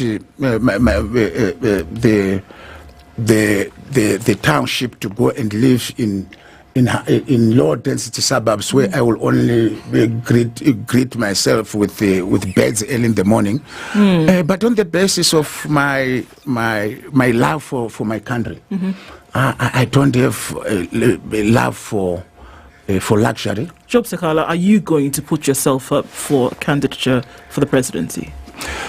That is the problem that we have always had in Africa and also in Zimbabwe, where people always want to put themselves forward. A person must be put forward by the people.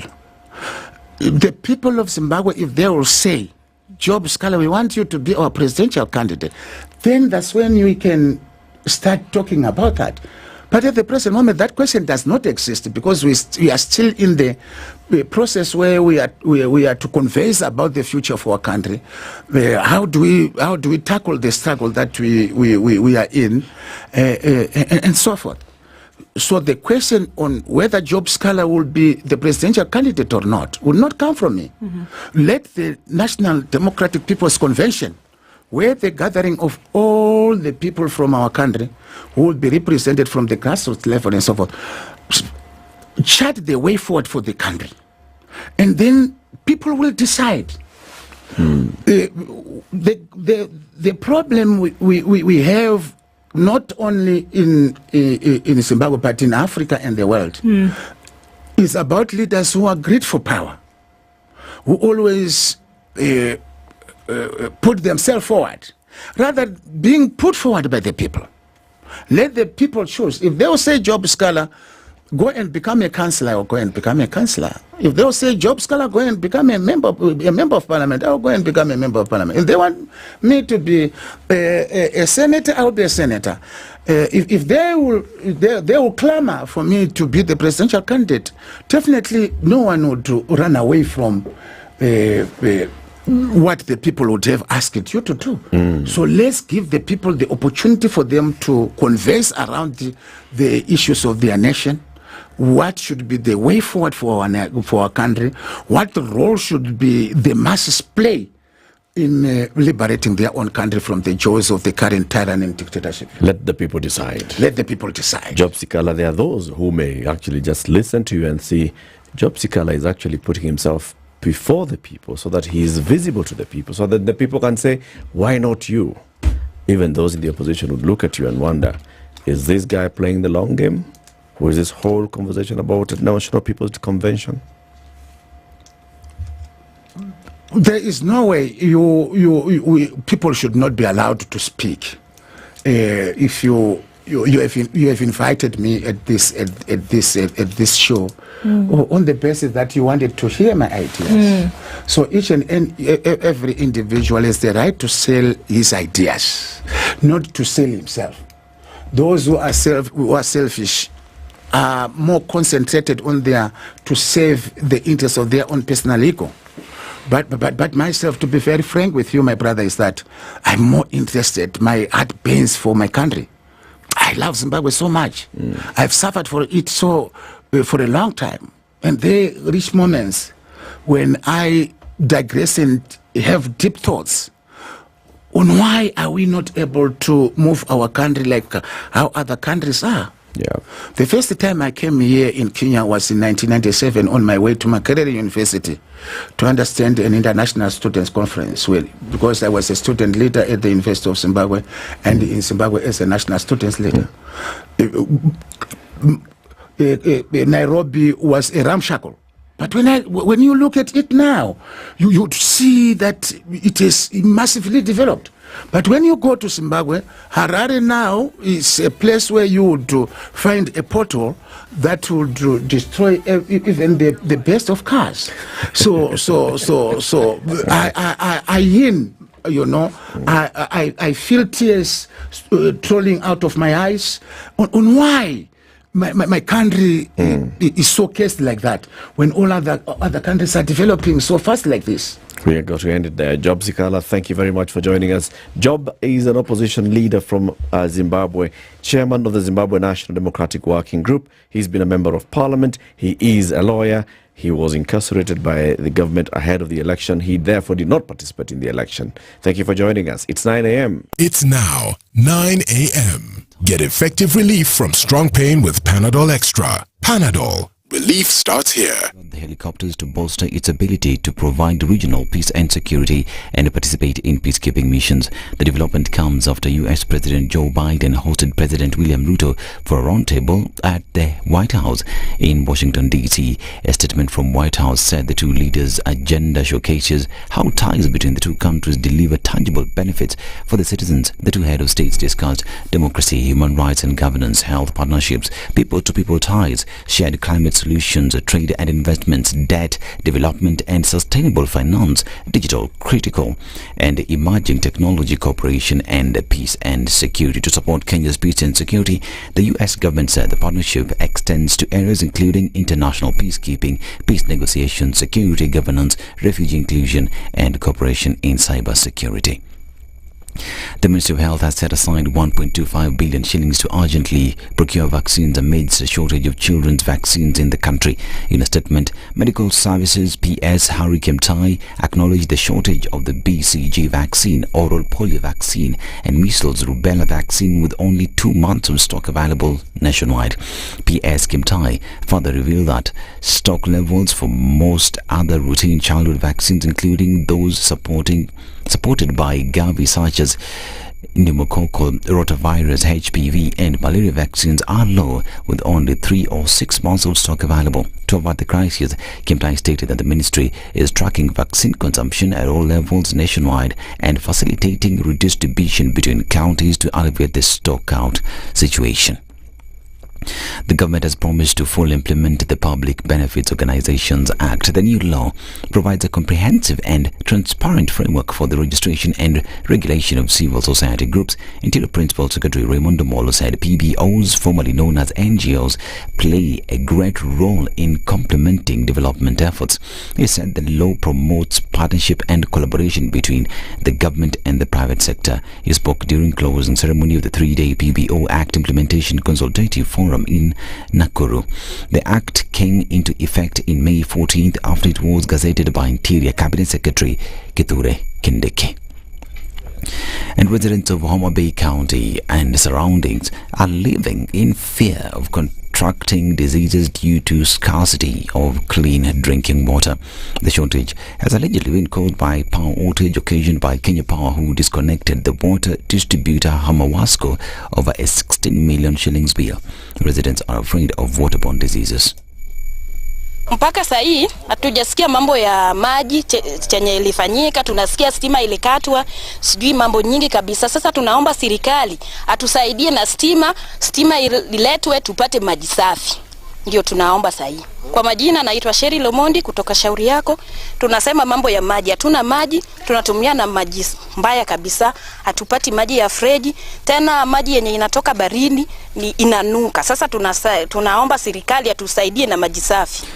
Moscow CEO Thomas Nyonje has assured that the county will soon sort out the situation. Now, Kenya Forestry Officers, National Police Service, KWS and AP officers in Trans Nzoia County have continued the tree planting exercise in Kitale Town to address climate change. The County Commissioner Gideon Oyangi and the Forest Management Officer in the county, Eli Tinda, have said that the 402-acre forest where logging happened during the colonial period was not taken care of, thus affecting 300 acres of the forest. Tulikaa kama kamati ya usalama, tukaamua ya kwamba hii siku tuitenge kando ili nasi tupate nafasi ya kupanda miti, kufuatilia mwito wa rais. Kufikia mwaka wa 2032 tuwe tumepanda miti bilioni 15. Sisi kama wana Trans Nzoia tuko na target 119 million kufikia 2032. Kitale Township Forest total area ni 402 hectares. Sehemu ambayo iko degraded ni about 300 hectares. Tulianza about 2-3 years ago na tunaendelea kuhakikisha kuwa tunairekebisha ndio ikuwe sehemu ambayo itafaa wananchi wa Kitale. The County Police Commander Jeremiah Kosiom and the Administrative Police Commander Simon Jenga have warned those who destroy the forest that they will be prosecuted. Tutasaidiana kutunza hii mamiti. Bwana Forester, in case of uharibifu yote, huyo mtu akuwe mgeni wangu mara moja na sitamchelewesha na mpeleka kwa mkuu wa prison. This is News. I'm Dennis Asada. Good morning.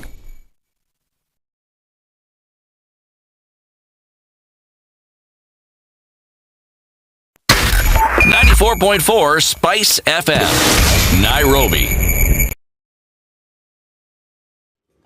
All right, traffic actually come to an end early today, this Friday morning. Probably just see a little bit of it left here and there on the Thika Superhighway coming in from Westlands, but major parts of the city were fine. And that traffic that was coming in from the Eastern Bypass, getting on Outer Ring, gone. Kangunda Road, just a little bit of that left as you approach Outer Ring. And then also on Kiamburu, as you get towards Muthaiga Square, we're dealing with the last bits of that, as well as the last bits of traffic coming off Limuru Road. So good. Getting into the weekend in fine form. Let's see what happens in half an hour and how things have leveled off. We'll talk in the meantime on SpiceFM KE on X, hashtag The Situation Room.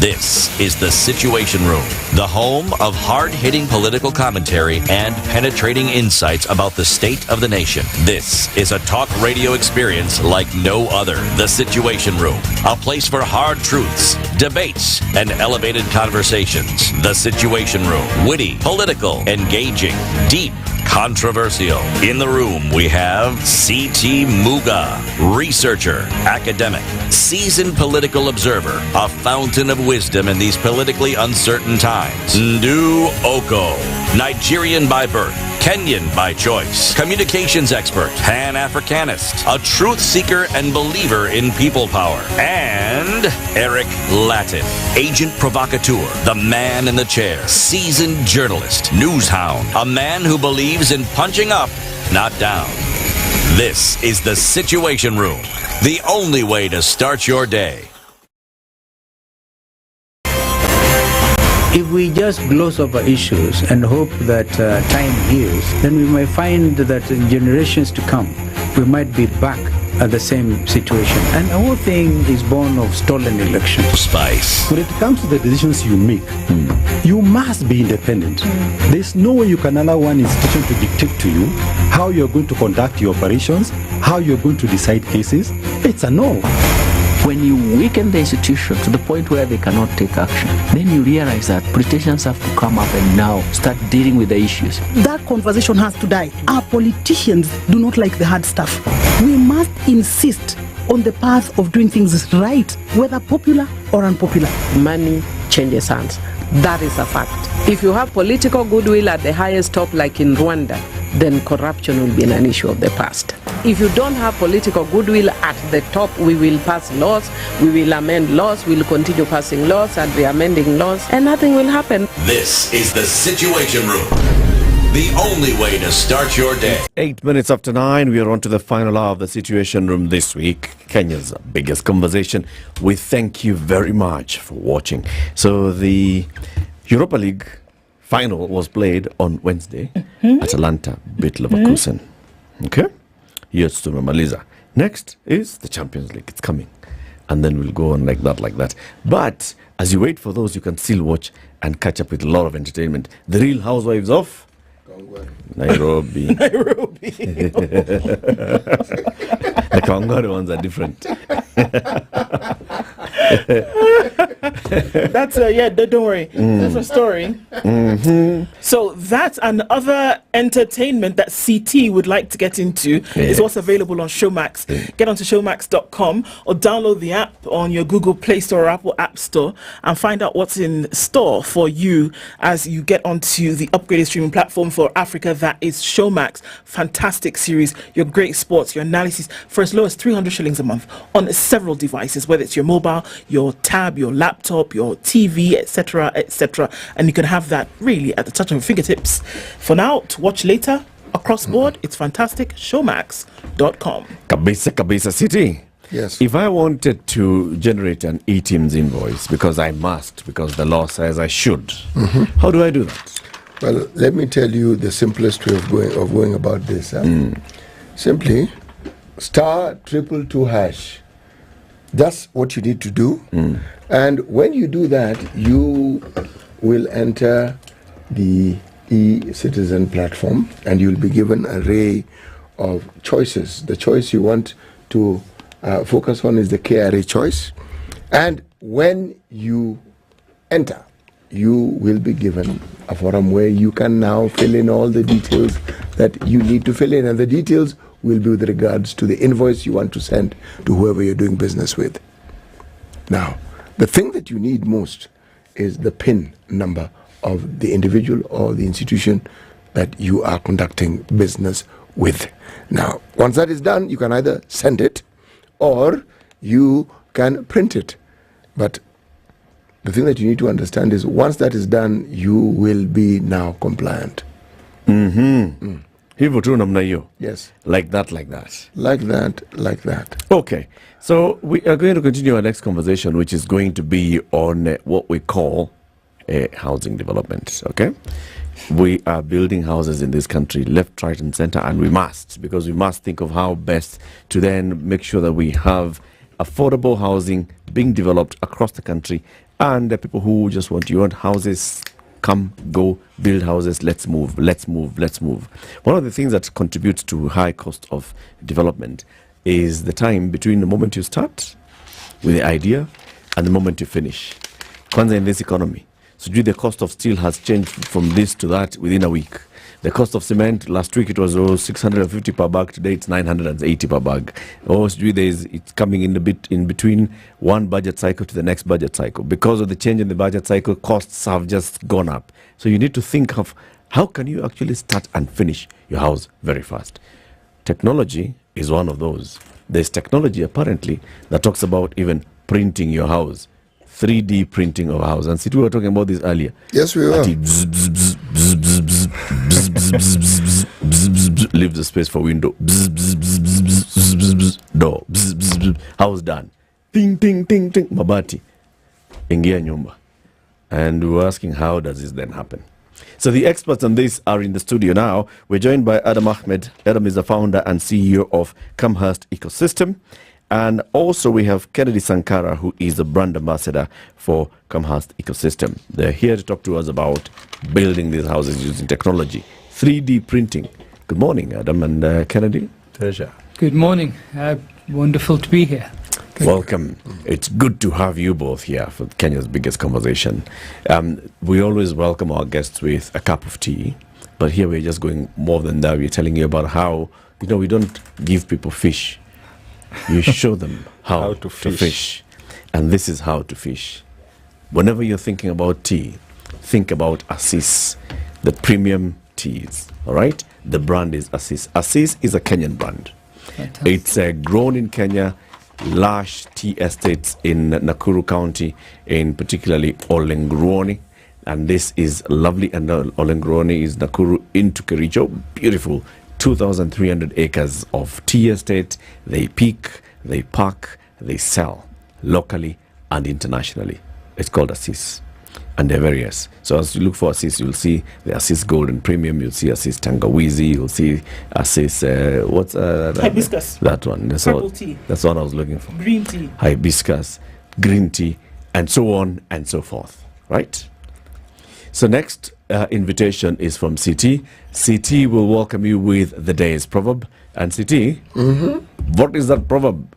This proverb is from the Republic of Liberia. Okay. Yes. If a monkey throws down its baby from the top of a tree, the rock below has no alternative but to burst its head. If a monkey does what and what? If a monkey throws down its own baby from the top of the tree, the rock below has no alternative but to burst its head. Adam, what do you get from this proverb? I like that. It's basically my take on that one is if we do something which can hurt either yourself or your loved ones, then there are obvious consequences of some actions, and that is an obvious one. If the monkey drops down his baby, it definitely is going to damage the baby's head. Yeah. So, but in this life, there's so many people that do this intentionally or unintentionally, and the what's sad is people around the world don't understand that tolerance, kindness, and is something where you need to adopt it as a lifestyle. Being cautious in what the actions we take. Every action has a reaction. Every outcome is there. If we don't think about it, if we're not careful, then there's a lot of problems that can happen. And then this simple proverb that it has so many dimensions, so many interesting elements of why would the monkey drop his baby? Its own baby. Own baby. So, and I think it goes back to many things. I would say it's a lot to do with a person's mind. Only a mother would never harm his baby. Yeah. If a mother harms a baby, then the mother's not in the right state of mind. Would you agree? Yep. Yeah. So to me, just like a mother protects its babies, I feel society as a whole should protect each other. They should look after each other.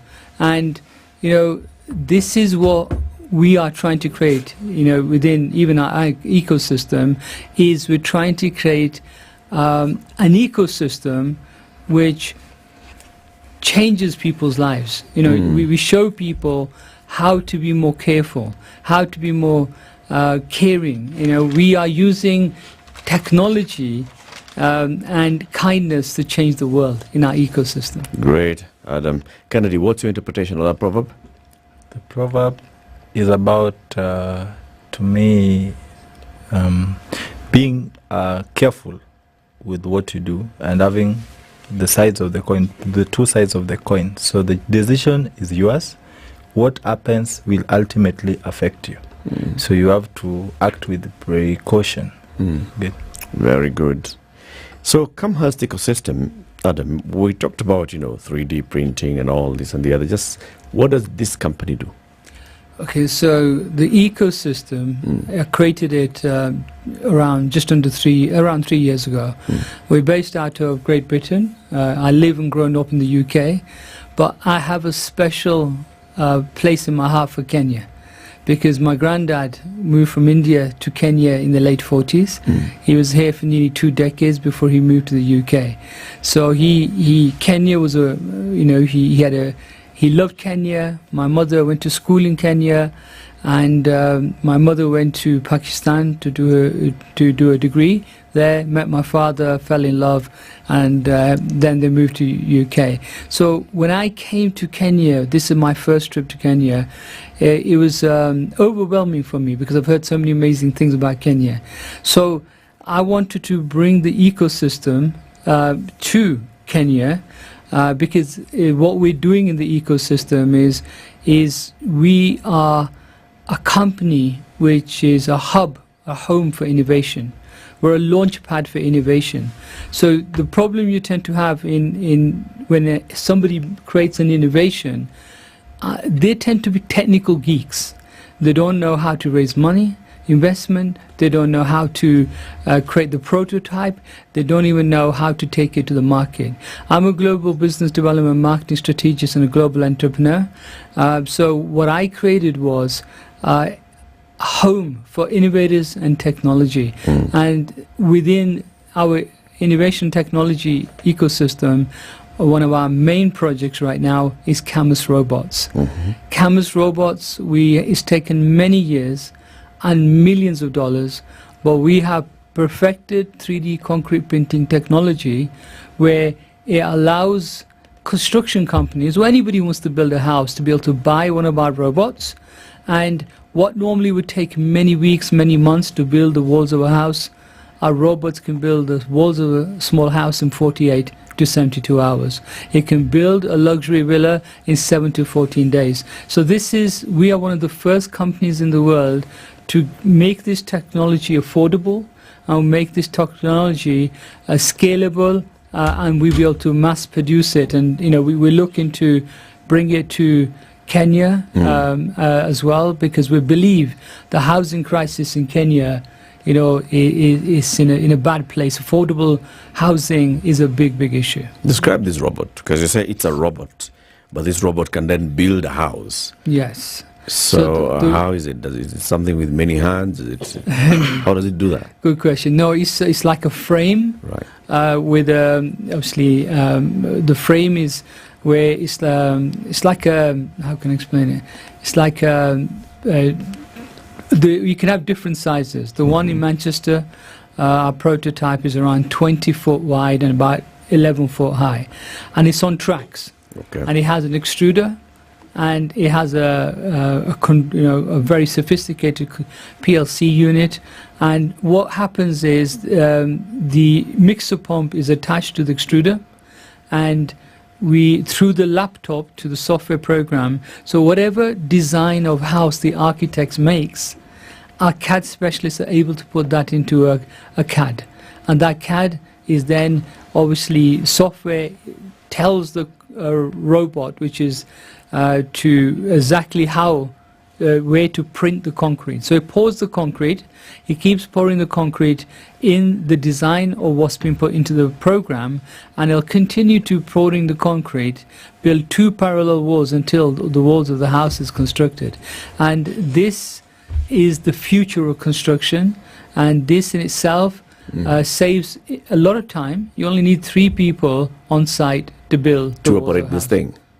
So the robot is placed here. It's on wheels. Of course, it's On a moving, track, and then yes, that's right. and then it has this extended arm that keeps moving up and down. Yeah, the arm goes What left to controls right. it? Yeah, so the laptop is the software, the G code, that controls it. So a man would sit with the laptop, making sure the program is working correctly.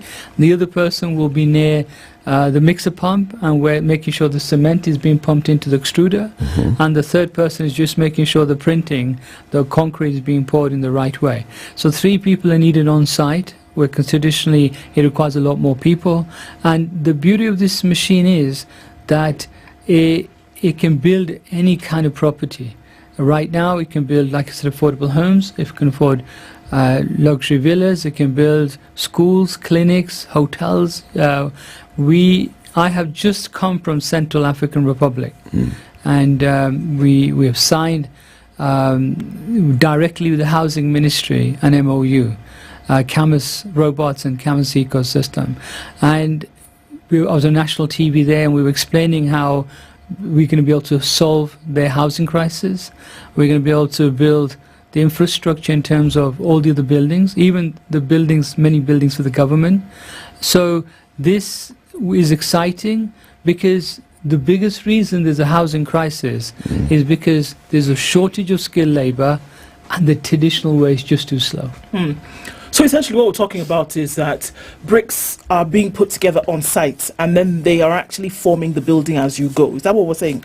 No, not bricks. It's better than bricks. It actually pours the concrete. The robot pours the concrete as it goes along. So it keeps pouring the concrete. To form walls. So it's pre-mixed concrete. Yeah, absolutely. So it's pre-mixed concrete, which is pre-mixed in the mixer pump we supply. And what that does is it literally builds very strong, more sustainable, eco-friendly walls, but you don't need bricks. These are built of concrete. Okay. So similar to what you would consider when normal companies create formwork, and then they pour the concrete in between. But formwork has to be disposed of. And formwork creates a lot of waste. It takes a lot of time. First to put the formwork in place, then to pour the concrete in between, and then to dispose of the formwork. Okay, so essentially concrete slabs are then being constructed, and then they're being constructed in the shape and form of the particular building. Exactly. Okay, so this construction, does it follow design and form? You still have the other components of a construction in place, so this then will follow what the design the architect, for example, has put together? For sure. So whatever the architect has designed, the independent CAD specialist will convert that into a computer-aided design. That will be then programmed into the computer, and that software then literally whatever the CAD drawing is, they will start to print that design. So the exciting thing is that you can build better walls, better perfection, build them stronger, and build them faster. So how long would it take you to construct, let's say, a 2-bedroom house with all your amenities and such? What are you looking at? Okay, so look, we supply robots. Our robots are bought by construction companies or governments, and the thing is that it would take an average small house around 48 to 72 hours for the walls to be constructed. It can build around a 3 meter by 8-4 high wall in less than 5 hours. So that the whole house in 5 hours? No, wall. one wall. One wall. So within 48 to 72 hours, you constructed all the walls of the house. So you're saying that with the normal curing process that is required for traditional buildings is not required in this case? Very true. So what happens is we have created our own special formula of cement. Geopolymer cement. Geopolymer is one of the cements. We have 3 different cements, and what we have is a special formula cement, which is one is the Portland cement base, which is available in most countries, but we add our own other mixtures that are again locally available, and we use accelerators. So that's what cures or hardens the cement faster. Okay. So, but this then would have to be approved by the various authorities. No, so, for instance, we've got a building code in this country. Does it recognize this as building technology? Absolutely. So what happens is my head of R&D and CTO, we're using materials right now which are available locally and approved already as materials that can be used. We also are bringing new materials to the market. So we have CAM polymer and geopolymer. What people don't realize is, after water, the second most used material in the world is cement. Yep. And what people again don't realize is cement manufacturers around the world are the biggest polluters and CO2 producers. It's actually the cement companies around the world are producing so much CO2, it is the equivalent of 581 million cars being driven 24 hours a day. That's all the cars in America, China, Europe put together. Now, what we're doing is, yes, we're having to use normal Portland cement, our own special mixture, which will provide the formula every time a construction company buys their robot from us, or we will partner with local cement companies to provide that special formula. And we're also looking to set up cement companies. But CAM polymer, which we'll also be introducing soon, the production of CAM polymer is 80 to 95% more eco-friendly to produce. Okay. It's stronger, it's waterproof, more fire resistant, and there are many, many of the benefits of this cement that we are going to be introducing to the world. Okay, so talk us through about this CAM polymer and geopolymer. What's the difference between them, Kennedy? Because you're like the brand ambassador. That means that you've seen these things at work. Thank you. So, as a brand ambassador, allow me first take you through a brief on who actually we are as Kamast. Kamast is a team of professionals, passionate professionals, that is architects, engineers, and designers and construction professionals who believe in the potential of 3D printing technology to reshape and remodel the future of construction. Which one of those are you? Are you an architect, an engineer? Which of those are you? I have said as a brand ambassador. Brand ambassador, you can even pick a musician to be your brand ambassador. You don't have to be an architect. You don't have to be a construction personnel for you to sell the agenda to the people. Yeah, it's just having the language that can go across board. So, with the wealth of experience in the industry, to bring the expertise, innovative thinking to produce a cutting solution to our clients.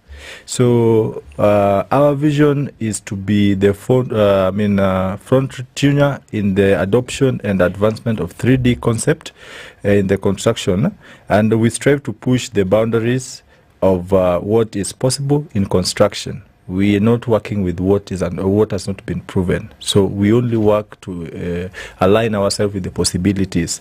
Above all, our technology in the Kamast uses the state-of-the-art computer-controlled 3D printers to achieve precise and efficient construction processes. This technology allows us to build structures with unmatched accuracy and intricity, offering endless design possibilities. So, by eliminating the need or the use of traditional construction methods such as steel, Portland cement, reduced cost, saving a lot. So the technology here is basically to enhance efficiency and effectiveness. A traditional construction site, we all know, and as Kenyans, the traditional method of setting up a building is quite bureaucratic. So when we have a machine in place, the efficiency of a machine is to reduce the timing. And we all, at the moment, we are speaking about carbon emissions and etc. When we use these specialized cements, we had issues with flooding. These cements that have been mentioned here, they are waterproof. So whether it rains or not, the construction is in progress and the building is secured. So our commitment is to delivering a super quality and unparalleled value to our clients. Every project we undertake is approached with meticulous planning attention to details and focus on exceeding the exceptions. So like here in Kenya, for example, currently the government is focused on building affordable housing. But you know, the issue at hand is not even the affordability, the housing crisis. Houses are in Nairobi. Nairobi has got what we called affordability crisis. And what raises this cost is the method of construction, the timing, and everything that is involved. Out of the 50% that the private sector does, you only realize that only 1% is affordable, of the affordable housing that is constructed by the government.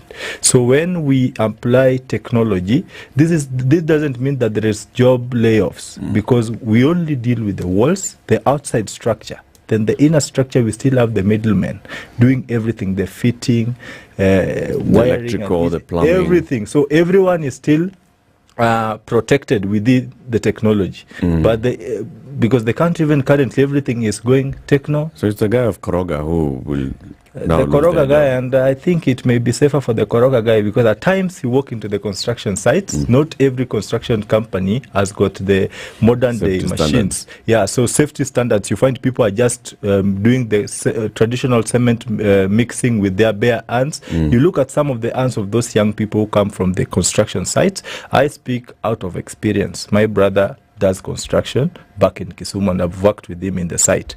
Mixing cement, not everyone has got the protection gears on.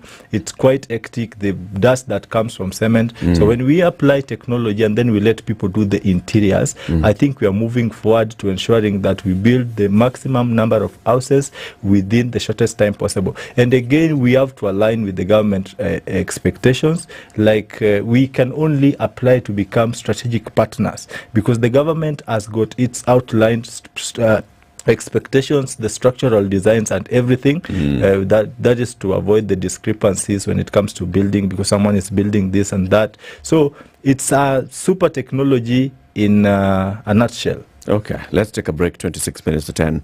We are talking about using technology to enhance better quality and faster and more efficient construction of houses. Adam Ahmed is a founder and CEO of Kamast Ecosystem, and we have Kennedy Sankara, who's a brand ambassador. 3D printing technology, the Kamast robot. That's what we are discussing. We'll be back shortly. This is the Situation Room, the only way to start your day. If we just gloss over issues and hope that time heals, then we might find that in generations to come, we might be back at the same situation. And the whole thing is born of stolen elections. Spice. When it comes to the decisions you make, you must be independent. There's no way you can allow one institution to dictate to you how you're going to conduct your operations, how you're going to decide cases. It's a no. When you weaken the institution to the point where they cannot take action, then you realize that politicians have to come up and now start dealing with the issues. That conversation has to die. Our politicians do not like the hard stuff. We must insist on the path of doing things right, whether popular or unpopular. Money changes hands. That is a fact. If you have political goodwill at the highest top, like in Rwanda, then corruption will be an issue of the past.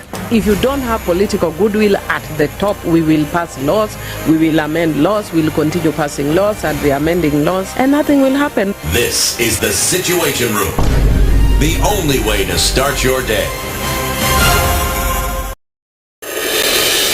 Kenya Revenue Authority KRA reminds all business owners, including those who are not registered for VAT, to electronically generate and transmit their invoices to KRA via eTIMS. Did you know you can now register and generate eTIMS invoices by dialing *222#? Visit www.kra.go.ke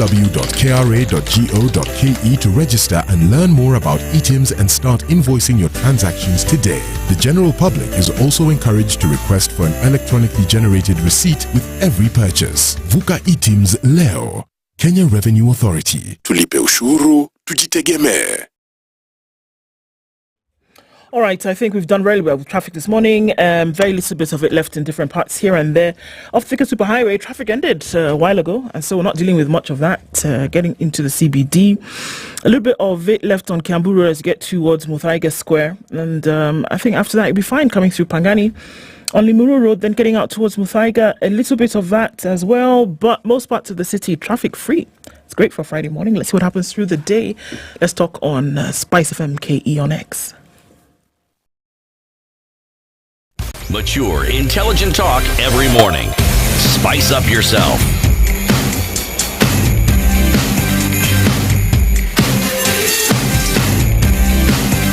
Mornings done right. 94.4 Spice FM, Nairobi. Continue our conversation. Adam Ahmed, founder and CEO of Commerce Ecosystem, and Kennedy Sankara, the brand ambassador. We're talking about the Commerce robots that they have developed and they're rolling out shortly throughout the world, and what it can do. So the thing is about faster construction of buildings. We've seen 3D robots actually being deployed in various places, right? So where we talk about this is a 3D robot, the inputs are the same. The ingredients are put in the construction material, the cement, whatever kind of technology you're using for the cement, and then it just pours it along the wall, puts up the wall, puts up the house. How different is this robot from the others that are in the market? Great question, Eric. This has been a problem where most of the other companies haven't focused on making it cost effective. Construction companies are only going to buy something. If I say I built a house, I built a car for the ordinary person, but the car is over $100,000, that's not a car for the ordinary person. And you don't expect, ordinary people to be buying that car. Rich will. This has been the problem with 3D concrete printing. Most of our competitors have built robots. I thank them, because my head of R&D and CTO, he's worked with these companies. He's seen some of the good things that they've done. He's seen some of the advancement in the technology, and he then realized what is stopping this from scaling. And one of the problems has been is when they say we can build a house in 48 to 72 hours, a lot of them are not being honest. They're not talking about the setup time. The setup time with their machines, because they have some of them with a four-legged gantry system, these huge steel pillars that the system is bolted onto has to be bolted onto these concrete blocks. These concrete blocks can take 28 days to cure. And secondly, they need cranes because it's so heavy, 3 to 6 tons. We alternatively created a robot on tracks that can be easily assembled and dismantled in 3 to 6 hours. So instead of waiting 28 days, ours is set up in 3 to 6 hours, maximum 1 day. It's light enough for 2 people to assemble it without a crane. It's easy enough to put into a 20-foot container and send it to Kenya or send it anywhere we want it to.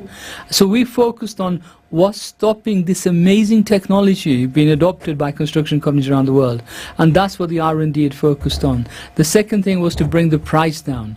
Now, on average, most of our competitors charge over $500,000 for one of these robots. We charge $250,000. We provide not just the robot, we provide the mixer pump, the diesel generator, the laptop, the software, everything a construction company would need for them to start printing homes. And that again is a game changer because we're providing a complete solution. One of the biggest problems I found was they just can't build enough of them. So most of the other competitors, they're taking a year and a half to provide companies who order a robot. We can build any quantity because the factory I've set up in Greater Manchester, we can scale up quite easily. It's like a car manufacturer, Eric. A car manufacturer does not make the windscreen or the doors or does not make the engine or the seats. They just bring in from various suppliers these components. They're assembled in the car factory, tested, and off it goes. And we've done the similar thing. We've got engaged some of the best suppliers once we created the robot, and now we're going to be just towards the end of this month, beginning of next month, bulk quantities of the components are going to come in. We've already trained assembly teams to assemble, test, go into a container, off it goes. And just like I was in Nigeria, October of last year, there was an organization where we signed an MOU for 1 million social housing. Their orders are going to start going out in the next 60 to 90 days. Similarly, I was in Central African Republic. Like I said, on the 15th of this month, we signed an MOU directly with the Housing Ministry. We have orders from various countries, including Germany, Czech Republic, Switzerland, Argentina, Brazil, where we're going to be assembling these robots, or building these robots, sending them to these countries. So from around towards the end, from July onwards, we're going to start seeing show houses pop up.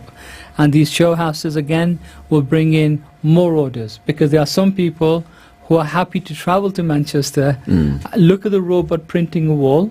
That's what we do on open days. We demonstrate this, and then they're ready to go ahead, because they want to be the first in their city to use the technology. Who doesn't want to build faster? Who doesn't want to build cheaper? Who does, because if they can build for less, the construction companies can make more profit. They can pass on some of that saving to the end user. It's going to be affordable to buy such a house. What I'm not getting, Adam, is over 50% cost reduction from the others to what we're having now here, the Kamas robot. What has made it so much cheaper? Okay, so we designed it in a way. The others have overcomplicated it. They're like the first mobile phone that came out, and we're like, the latest Samsung or iPhone. We focused on what we learned from them, and so by making it simpler and using technology which makes economies of scale as well, because they're not using economies of scale. We're like the Henry Ford was to the motor industry. That's who we are to the 3D concrete printing space. And 3D concrete printing, on the other hand, is called additive manufacturing. That's the right word for it. So economies of scale and making something which you can mass produce. They never created those robots. And so one type of robot is called a four-legged gantry system. So you've got 4 legs, huge concrete columns, which the system goes onto. And like I said, it has to be, supported. The second type of robot, you've probably all seen it, the videos of those arm type of robots that build cars. Now that's an ABB robot. There are companies who are making those robots for 3D concrete printing. But the problem is that there's a limitation to the width, the height of those arms. So those robots are not really the right solution. Even they look great. You can see the head of R&D, Ed Rowland, he was involved with one of these companies building that type of robot. It looks magnificent, the way it works. It's on a track and the way it works. But the problem with those type of robots are that because it's only limited height and width, you have to keep moving it. There is a company which built a building in Dubai with 3D concrete printing using the arm type of robot. They had to move the robot 120 times. Every time you move it, you have to calibrate it. So our system is a frame system on a track, and so you can build a huge wall without having to keep moving it. What's the element of saving that you make using this technology? One would assume that if you're going to build a basic 2 to 3 bedroom, that the costs are going to be more or less, the same, right? So what do you save by using this technology on that? Good question. You actually use a little less material because the waste that we create is minimal. Then you create a savings by not having formwork, because the formwork is costly and it takes a long time, not just to set it up to get rid of it. The other savings is that where the robot only builds the walls of a house. So the foundations is done in the same way. So there's a misconception the robots are going to take people's jobs. Not at all. If there was enough skilled labor, there won't be a housing crisis around the world. So we're creating jobs because the foundations are done by the people, the construction companies in the normal way. The robot builds the walls of the house super fast. Then you still have, we obviously need people, electricians, plumbers, roofers, landscapers, gardeners, and all of those other trades. And we are looking to set up academies, Camhurst Academies of Excellence throughout Africa and around the world, where UK Standard artisan tradespeople. We were going to create an army of artisan tradespeople. We're going to do all the other associated trades. We are also welcoming construction partners who are already working in this space. I was with somebody yesterday in Kenya. He's building a 33-story high building here, a hotel and apartments, and we're looking for construction partners, we're looking for investors, we're looking for strategic partners, and we want the governments to wake up and realize if they don't embrace the technology, if you keep doing the same thing, you're going to have the same results. And when you embrace technology, you bring more efficiency into it, you can build faster, and you can solve this housing crisis in many regions, in obviously in Kenya and around the world. The competition you speak of when it comes to the innovation of similar technology, work because, or we understand they work because we've seen what they can do. Sure. Now, you say that your technology is better, yes, and then it can do what some of these other technologies cannot do. Meaning we took away the problems associated with the other companies scaling. That's why. I'm asking, you see, if the robot exists, that's proof of concept that the robot does exist. For sure. But the proof of concept of the buildings that this robot can actually produce. Good question. Now, good point. A house is made up of walls. You know, if you can build a wall, you can build a house. You build a house. So we have, for the last 2 years, built hundreds of walls. And because we've been testing different cement materials, different things. So in USA, where we first made this robot with our, along with our cement partners, it was rigorously tested. Then we shipped it over towards the latter part of last year to United Kingdom, and because that's where I obviously am based, that's where we ended up again doing lots of tests, building walls. And now that all the testing has been done, the robots next month are being produced in larger quantities to go out to different sites. I'm 110% confident that not only will we build these obviously houses or any type of building, but we'll be building them in a better way. And the reason I say better is because yes, we can use that special mixture of Portland cement and use steel that is available in most places. But because geopolymer is an eco-friendly cement, we could be producing CAM polymer, which is more suited for 3D concrete printing. And we also have other eco-friendly cements. Now, what I want to go and say we can build better homes is because our construction methods we are trying to use are better. Now, I don't know if you know this, but if you build a house with normal Portland cement or steel, the average lifespan is 60, 80, maximum 120 years, depending on the quality of the cement. Now, when you start to use things like, instead of steel, you use basalt. FRB, fiber reinforced basalt. Basalt is volcanic rock.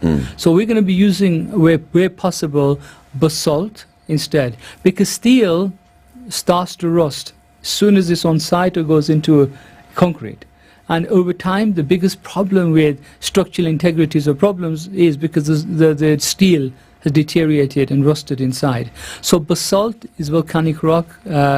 If you build a property with basalt and CAM polymer, the building will last over 1,000 years. It's more hurricane resistant, more tornado resistant, more earthquake resistant.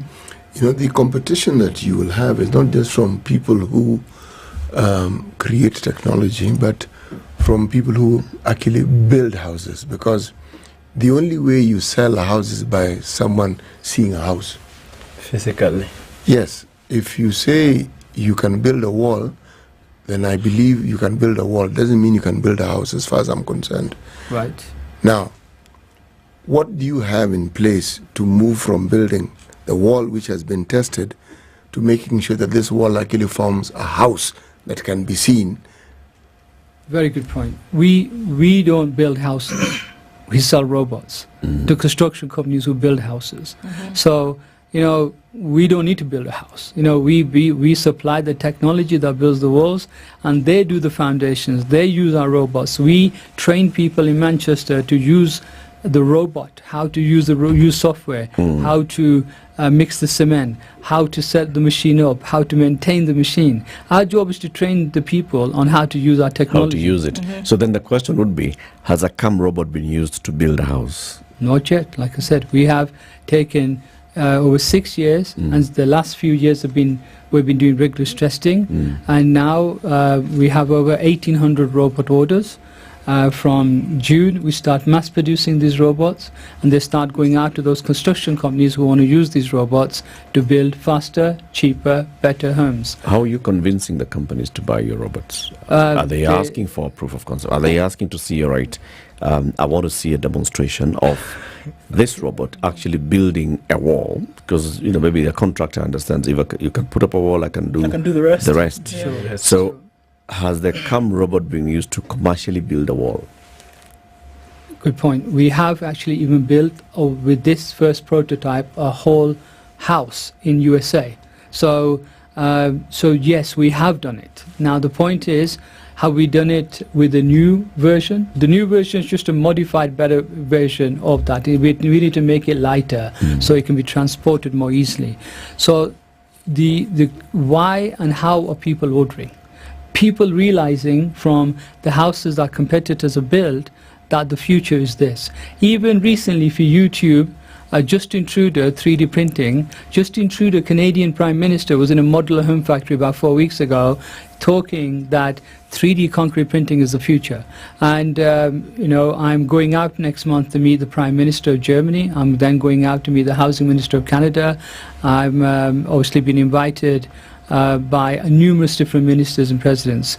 The key thing here now, Eric, is why some people have already paid full payments for these robots because they wanted to be the first to receive them.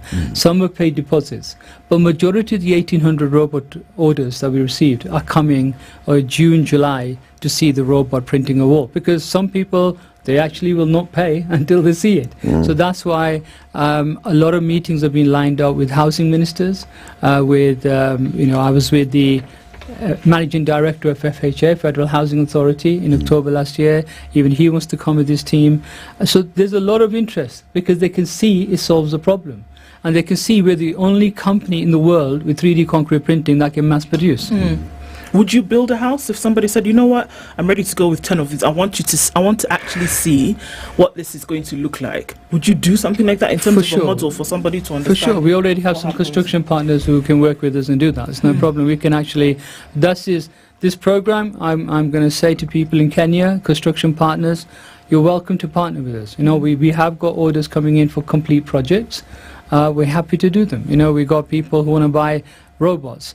The thing is, what we're trying to do is say to the governments, to the construction companies, embrace the technology. If you embrace the technology, you're going to be able to build more homes, better homes, faster homes. Now, the question is, in certain African countries, it's the funding that's the problem. Even the desire is there, and I know your president's obviously come up with this 1.5% tax in turn trying to help bring more affordable houses. But I have people who are millionaires, billionaires. We appeal to more millionaires and billionaires and VCs, venture capitalists and angel investors and private investors come. Let's together build these homes. But what we also got over and above that, which is exciting, is because I told you at the start, we are the hub for innovation and technology. We have a strategic partner in America which has got developed scanning technology which can find land scanning technology which can find resources below the ground. I'm talking gold, diamond, precious metal, precious stones, oil, gas. Now, what this exciting development has done is where the West has been slightly reserved in investing in Africa for certain reasons, we now are able to introduce this scanning technology to Africa and other places where very accurately up to 100,000 feet deep, these scanners can detect these resources.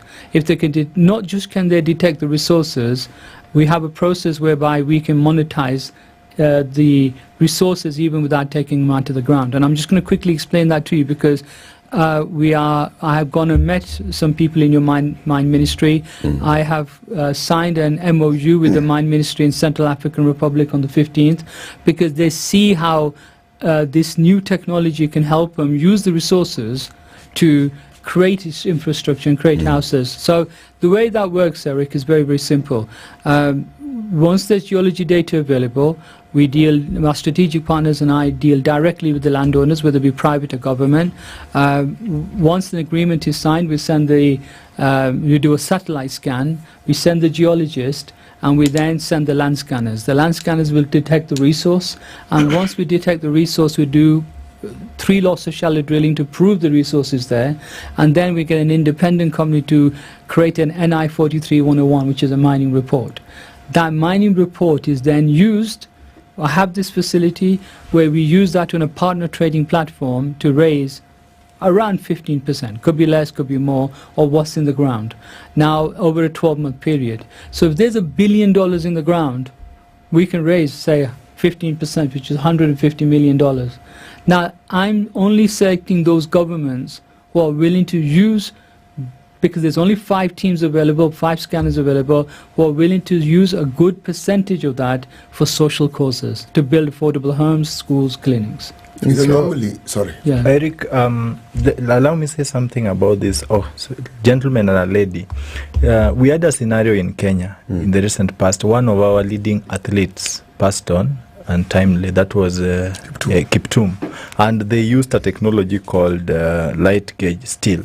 And Kenyans were amazed on how fast the house would be set up in 7 days. So there is already a practical example that can be used to insinuate what we are likely to be talking about on the ground.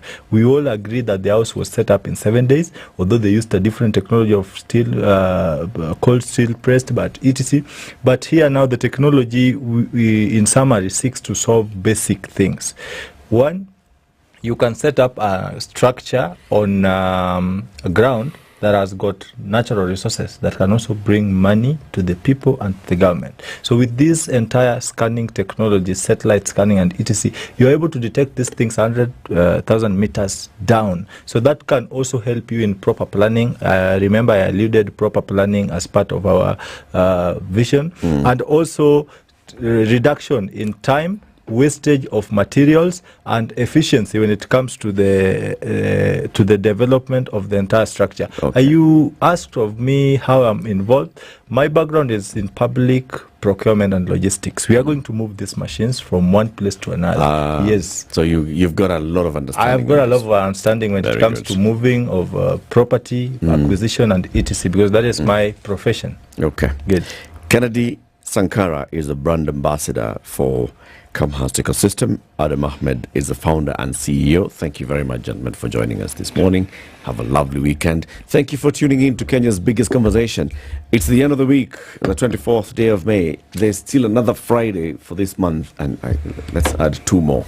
Have a lovely weekend. See you on Monday. It's 10 a.m. Thank you.